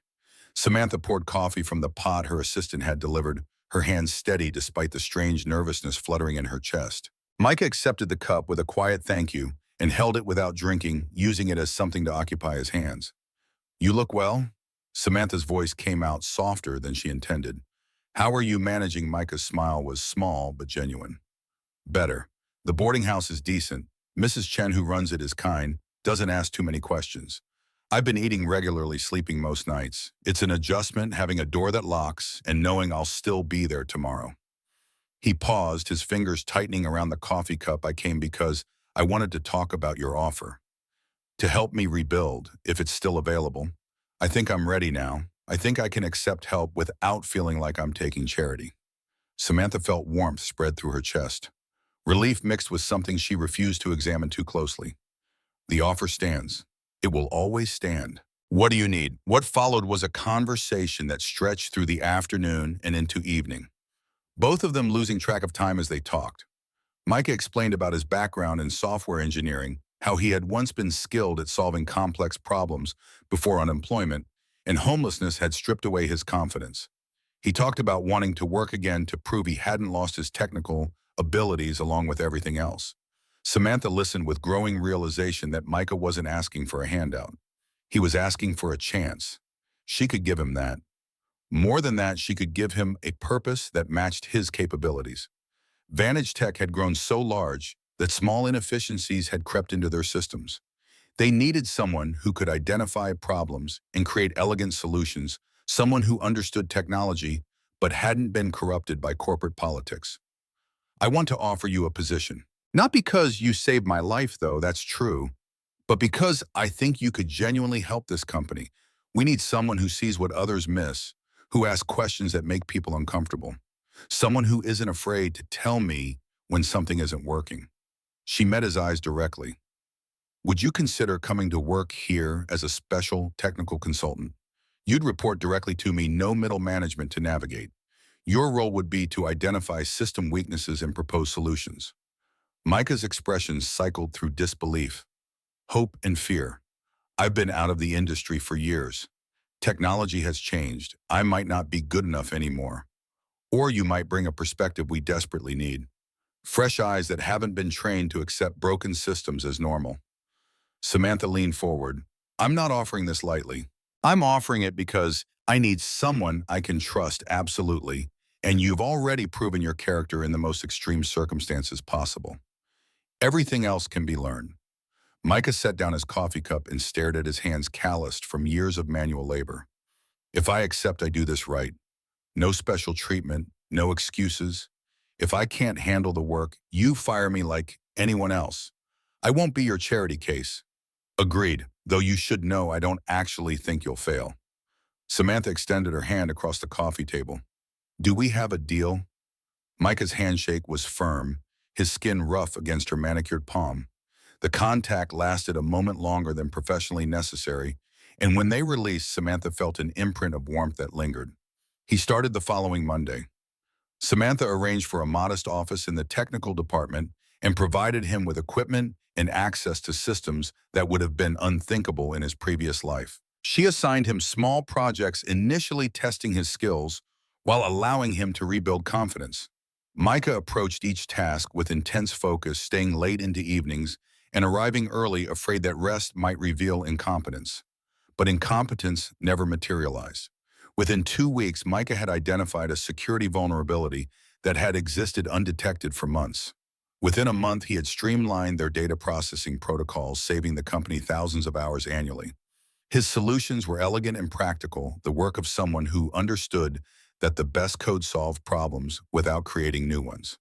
The technical staff treated him with initial skepticism that gradually transformed into respect. They saw how he asked questions without ego, how he listened to junior developers as intently as senior architects, how he could explain complex concepts in language anyone could understand. He didn't try to impress or intimidate. He just worked, letting results speak for themselves. Samantha found excuses to check on his progress more frequently than necessary.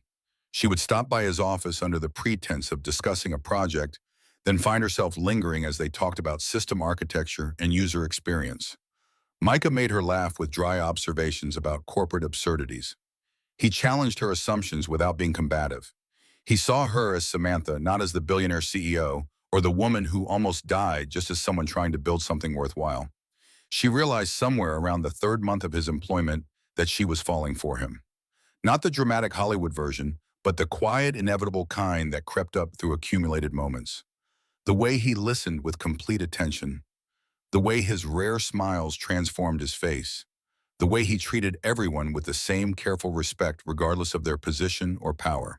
He was fundamentally decent in a way that reminded Samantha how rare that quality actually was. But Micah gave no indication of reciprocating her feelings. He maintained professional boundaries with careful consistency, calling her Ms. Fairchild in meetings, and keeping their interactions focused on work. If he noticed how her pulse quickened when he entered a room, if he saw how she orchestrated opportunities to be near him, he showed no sign. To him, she was his employer in savior roles that apparently precluded anything else. Samantha told herself to appreciate what they had without wanting more. She buried the feelings deep, focusing on the friendship that was developing naturally alongside their professional relationship. Some evenings they would stay late reviewing code, ordering takeout Chinese food, and eating directly from containers while debating the merits of various programming languages. Micah would share stories about his daughter, carefully edited versions that revealed his love without dwelling on his loss. Samantha would talk about the early days of Vantage Tech, about sleeping in that restaurant back room, and believing in a future that seemed impossible. During one of those late evenings, Micah looked up from his laptop and asked the question Samantha had been dreading. Why haven't you dated anyone since the divorce? The trial finalized your marriage dissolution months ago. You're young, successful, free, but you seem determined to stay alone. Samantha's fingers froze over her keyboard. The divorce had been expedited given Peter's imprisonment and the circumstances of his crimes. She was legally single, wealthy, and according to every magazine that profiled her, one of the most eligible women in America. But the thought of trusting someone again, of allowing another person close enough to hurt her, felt impossible. I don't know if I remember how to trust. Her honesty surprised her. Peter destroyed that part of me. How do you let someone in when you know what they're capable of? How do you believe anything anyone says after discovering your entire marriage was built on lies? Micah closed his laptop, giving her his full attention. You start small. You trust people with little things and see if they're reliable. You watch what they do more than what they say. And you forgive yourself when you get scared because being scared after what you experienced makes perfect sense. He paused. His voice dropping lower. I spent 4 years on the streets, afraid to connect with anyone, because I thought losing them would destroy me again. But that's not living. That's just surviving. You saved my life by giving me a second chance. Don't waste your own by hiding from possibilities. His words hit harder than Samantha expected. She blinked against sudden moisture in her eyes, turning away so he wouldn't see her vulnerability. You're right. I know you're right. It just feels safer to keep everyone at a distance. Safe isn't the same as good. Micah's voice carried hard-won wisdom. Sometimes the bravest thing is letting yourself be vulnerable again, even knowing the risk. Samantha wanted to tell him that he made her feel brave, that his presence in her life had done more to heal her than months of therapy. But the words stuck in her throat, held back by fear of rejection or worse, of pity. So she simply nodded and changed the subject back to work, letting the moment pass while her heart ached with things unsaid. The following month, Vantage Tech hosted a charity gala benefiting homelessness initiatives throughout Philadelphia. Samantha had insisted on the cause, using her platform to raise awareness and funds for people in situations Micah had survived. The event filled the grand ballroom of the Bellevue Hotel with Philadelphia's elite black-tie opulence, dedicated to helping the invisible. Micah attended, reluctantly uncomfortable in a rented tuxedo that made him feel like an imposter. But Samantha had asked him personally, explaining that his perspective was valuable, that donors needed to hear from someone who understood the reality behind the statistics. He agreed because refusing her felt impossible. Samantha watched him circulate through the crowd, explaining to wealthy donors how one medical emergency or job loss could send anyone spiraling into homelessness. He spoke without self-pity, just matter-of-fact descriptions of how systems failed and dignity eroded. People listened with rapt attention, checkbooks opening as Micah's stories made poverty real, rather than abstract. During a break between speakers, a woman approached Micah at the bar. She was perhaps 40, with warm brown eyes and an easy smile that suggested genuine kindness rather than networking calculation. She introduced herself as Elena Hayes, director of a nonprofit that provided job training for homeless populations. They fell into conversation naturally, comparing experiences and discussing program effectiveness. Samantha watched from across the room, champagne glass frozen halfway to her lips. She saw how Micah's posture relaxed around Elena, how he laughed at something she said with genuine pleasure. Elena touched his arm lightly during conversation, the gesture casual and unforced. They exchanged business cards that looked like more than professional courtesy. Jealousy hit Samantha like a physical blow.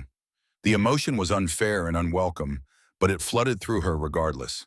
She had no claim on Micah. He had given her no encouragement. But watching him connect with Elena, seeing the possibility of something forming between them, hurt in ways Samantha wasn't prepared to handle. She excused herself from the donor she'd been speaking with and retreated to the hotel's terrace, needing air that didn't feel thick with her own disappointment. The September night was cool and clear, city lights stretching to the horizon.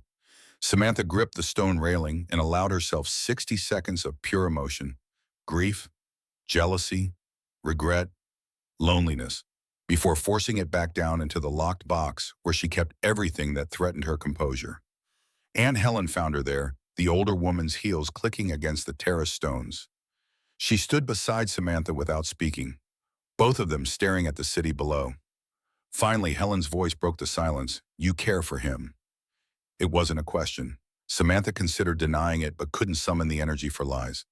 "Yes, I care for him, but he doesn't see me that way. I'm his employer, his savior, someone he respects, not someone he could love." "Are you certain, or are you assuming based on fear?" Helen's tone was gentle but direct. "That young man looks at you like you're made of light, child, but he also looks at you like you're untouchable. Perhaps he thinks the distance between you is too great. Billionaire CEO and former homeless man, that's a canyon most people wouldn't dare try to cross." Samantha shook her head. "It wouldn't matter. He's connecting with Elena. I saw them. Maybe that's better. She's kind and accessible and doesn't carry the baggage I do. He deserves someone who can give him uncomplicated happiness. And what do you deserve? Helen's question cut through Samantha's rationalization. Don't you deserve happiness too? Or are you going to punish yourself forever for Peter's crimes? Before Samantha could respond, the terrace door opened and Micah emerged, his eyes scanning until he found her. His expression shifted to concern. Are you all right? You disappeared suddenly and I wanted to make sure nothing was wrong. The simple kindness in his voice made Samantha's chest ache. She forced a smile that felt brilliant. I'm fine. Just needed some air. The crowd was overwhelming. Micah moved to stand beside her, his shoulder nearly touching hers as he leaned against the railing. I met someone tonight, Elena Hayes. She does amazing work with homeless populations. She asked if I'd be willing to speak at some of her events, share my story to help fundraising. That's wonderful. Samantha kept her voice carefully neutral. She seems very nice. She is. Micah's tone carried a warmth Samantha had rarely heard from him. It's strange feeling like someone sees me as just a person rather than a survivor or a hero or a project. She has no expectations beyond basic human connection. It's refreshing. You should pursue it. Samantha managed the words despite how they tasted like ash. You deserve to be happy, to build something normal and good with someone who understands you. Micah turned to look at her directly, his expression difficult to read in the dim terrace lighting. I think I will. Thank you, Samantha, for everything you've done, but especially for this, for helping me get to a place where I can even consider letting someone close again. He returned to the gala while Samantha remained on the terrace, Helen's hand finding hers and squeezing gently. The older woman said nothing, understanding that some heartbreaks required silence rather than commentary. Samantha stood there until the cold forced her back inside, where she spent the rest of the evening playing her role perfectly, while her carefully constructed walls held back an ocean of grief. The next months passed in a haze of work and forced normalcy. Micah and Elena's relationship developed slowly but steadily. He would mention their dates during casual office conversation dinner, at a small Italian restaurant, a weekend hike in the Wissahickon Valley, a concert where Elena's nephew played violin. Each mention landed like a small blade in Samantha's chest, but she smiled and encouraged him, asking appropriate follow-up questions while dying internally. Elena attended a company event as Micah's date, and Samantha forced herself to be gracious. They talked briefly about Elena's nonprofit work, and Samantha wrote a generous check on the spot. Elena was everything Samantha had predicted, kind, intelligent, grounded, and genuinely interested in Micah for who he was rather than what he represented. Hating her would have been easier than accepting that she was actually perfect for him. Samantha threw herself deeper into work, accepting speaking engagements and board positions that filled her schedule until exhaustion left no room for feeling. She expanded Vantage Tech into new markets, acquired two smaller companies, and launched initiatives that received positive press coverage.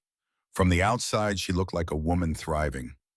Inside, she felt hollowed out, going through motions, while the best parts of herself remained locked away where they couldn't be hurt again. Then she met Jonathan Reeves at a technology conference in San Francisco. He was a founder of a successful venture capital firm known for ethical investing and supporting diverse entrepreneurs. They sat on a panel together discussing innovation funding, and afterward, he approached her at the reception with a directness she appreciated. Your insights about sustainable growth were refreshing. Most people in this industry are so focused on explosive scaling that they ignore the human cost. Would you like to have dinner and continue the conversation? Samantha almost declined automatically. But something in his eyes, respect without reverence, interest without agenda, made her pause.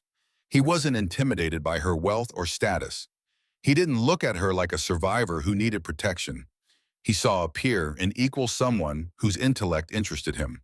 So she said yes, and they had dinner at a quiet restaurant where they debated market trends and social responsibility until staff started clearing tables around them. Jonathan called her the next day. They talked for 3 hours about everything except business books. They loved places they'd traveled, the absurdity of elite social circles they both navigated. He made her laugh with irreverent observations about industry pomposity. He asked her opinion about art and policy and existence itself, then actually listened to her answers. When he asked to see her again, Samantha found herself agreeing without the usual anxiety that accompanied vulnerability. Their relationship developed naturally over the following months. Jonathan flew to Philadelphia twice monthly when business allowed. Samantha visited San Francisco when her schedule permitted. They maintained independence while building genuine connection, two adults who had been burned before approaching something new with caution and care. Jonathan never pushed for more than Samantha was ready to give content to let their relationship unfold at its own pace. Micah noticed the change before Samantha acknowledged it to anyone else. During a late working session, he looked up from his screen and studied her face. "You seem lighter lately. Something's different. Good different." Samantha felt heat rise to her cheeks. "I've been seeing someone. Jonathan Reeves. He's based in San Francisco, but we're making it work. It's early still, but it's good. It feels healthy in a way nothing has felt since before." Micah finished for her, his smile genuine and warm. "I'm glad, Samantha. You deserve that kind of happiness. You deserve everything good." His sincerity was evident, and Samantha realized with bittersweet clarity that Micah had never seen her as anything beyond a friend and employer. Whatever feelings she'd harbored had existed only in her own imagination, projected onto someone who had never given her reason to hope. The realization hurt, but also brought relief. She could finally release expectations that had been weighing her down and fully embrace what was actually offered: friendship, respect, mutual regard. That was enough. It had to be enough. 8 months after meeting Elena, Micah asked Samantha to coffee one morning before work. They met at a small cafe near the office, claiming a corner table where morning light slanted through industrial windows. Micah's nervousness was obvious in how he stirred his coffee repeatedly, without drinking, how his fingers drummed against the table, how he couldn't quite meet her eyes. Finally, he set down his spoon and spoke in a rush. "I'm going to propose to Elena. I wanted to tell you first because you've become one of my closest friends, and because I wanted your blessing. I know that sounds strange, given our relationship, but your opinion matters to me." "What do you think?" Samantha's heart clenched, once sharp and final, then released. She reached across the table and took his hand, squeezing warmth and genuine affection into the gesture. "I think Elena is incredibly lucky. I think you're going to make each other happy, and I think you should absolutely propose because you light up when you talk about her." "That's how it should be." Relief flooded Micah's face. "Thank you. That means more than you know. You'll come to the wedding, right?" "It won't be anything elaborate, just small and simple, but I'd really like you there. I wouldn't miss it."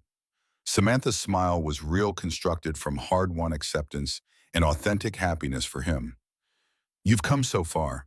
From where you were to where you are now, it's remarkable. You've earned this joy." They finished their coffee, talking about proposal plans and ring designs, and when they parted ways, Samantha felt something shift inside her. Not closure exactly, but evolution. The feelings she'd carried were transforming into something different, something that could exist alongside her relationship with Jonathan without diminishing either. She could care for Micah as a dear friend while building something real with someone else. Love didn't have to be singular or possessive. It could be expansive and generous, making room for multiple forms without competition. That evening, she called Jonathan and asked if he was free next month. For Micah's wedding, she explained, and then added with a vulnerability that still felt risky, "And I'd like you to meet Aunt Helen. I think it's time to introduce you to my family, if you're interested in that level of seriousness." Jonathan's voice carried warmth through the phone line. "I've been hoping you'd say something like that. I'd love to meet your aunt. And Samantha, I'm very interested in that level of seriousness. Whatever this is between us, I want to see where it goes." Micah's wedding took place on a Saturday afternoon in early spring, held in a small historic chapel in Chestnut Hill. The ceremony was intimate. Maybe 50 guests gathered in wooden pews to witness two people who had survived separate hells promise to build something better together. Elena wore a simple ivory dress and carried wildflowers. Micah wore a navy suit and couldn't stop smiling. Samantha attended with Jonathan at her side, both of them dressed elegantly but not ostentatiously. She had insisted on covering the reception costs as her gift to the couple, hosting dinner at a beautiful restaurant with private rooms and food that made people close their eyes in appreciation. Micah had protested, but eventually accepted, understanding that the gesture was about generosity rather than obligation. During the reception, Samantha found herself standing with Jonathan near the edge of the dance floor, watching Micah and Elena sway to their first dance as a married couple. The love between them was palpable and uncomplicated, the kind of straightforward happiness that came from two people who had been broken and healed together. Samantha felt no jealousy anymore, just deep satisfaction that Micah had found his way to this moment. Jonathan's arm wrapped around her waist, pulling her gently against his side. Remarkable man. To survive what he did and still have the capacity to love openly, that takes extraordinary courage. You gave him that chance. We gave each other chances. Samantha leaned into Jonathan's warmth. He saved my life, but in a way, I think we saved each other. We both needed to prove we could still matter, that we weren't defined by what had been done to us. She turned to look up at Jonathan's face. I'm glad you're here. I'm glad you're in my life. Jonathan kissed her forehead, a gesture that had become familiar and comforting. I'm not going anywhere. Whatever we're building, I want to see it through. 3 months later, Jonathan proposed during a weekend in Martha's vineyard. Nothing elaborate, just the two of them walking on the beach at sunset when he stopped and pulled a simple platinum band from his pocket. I love you.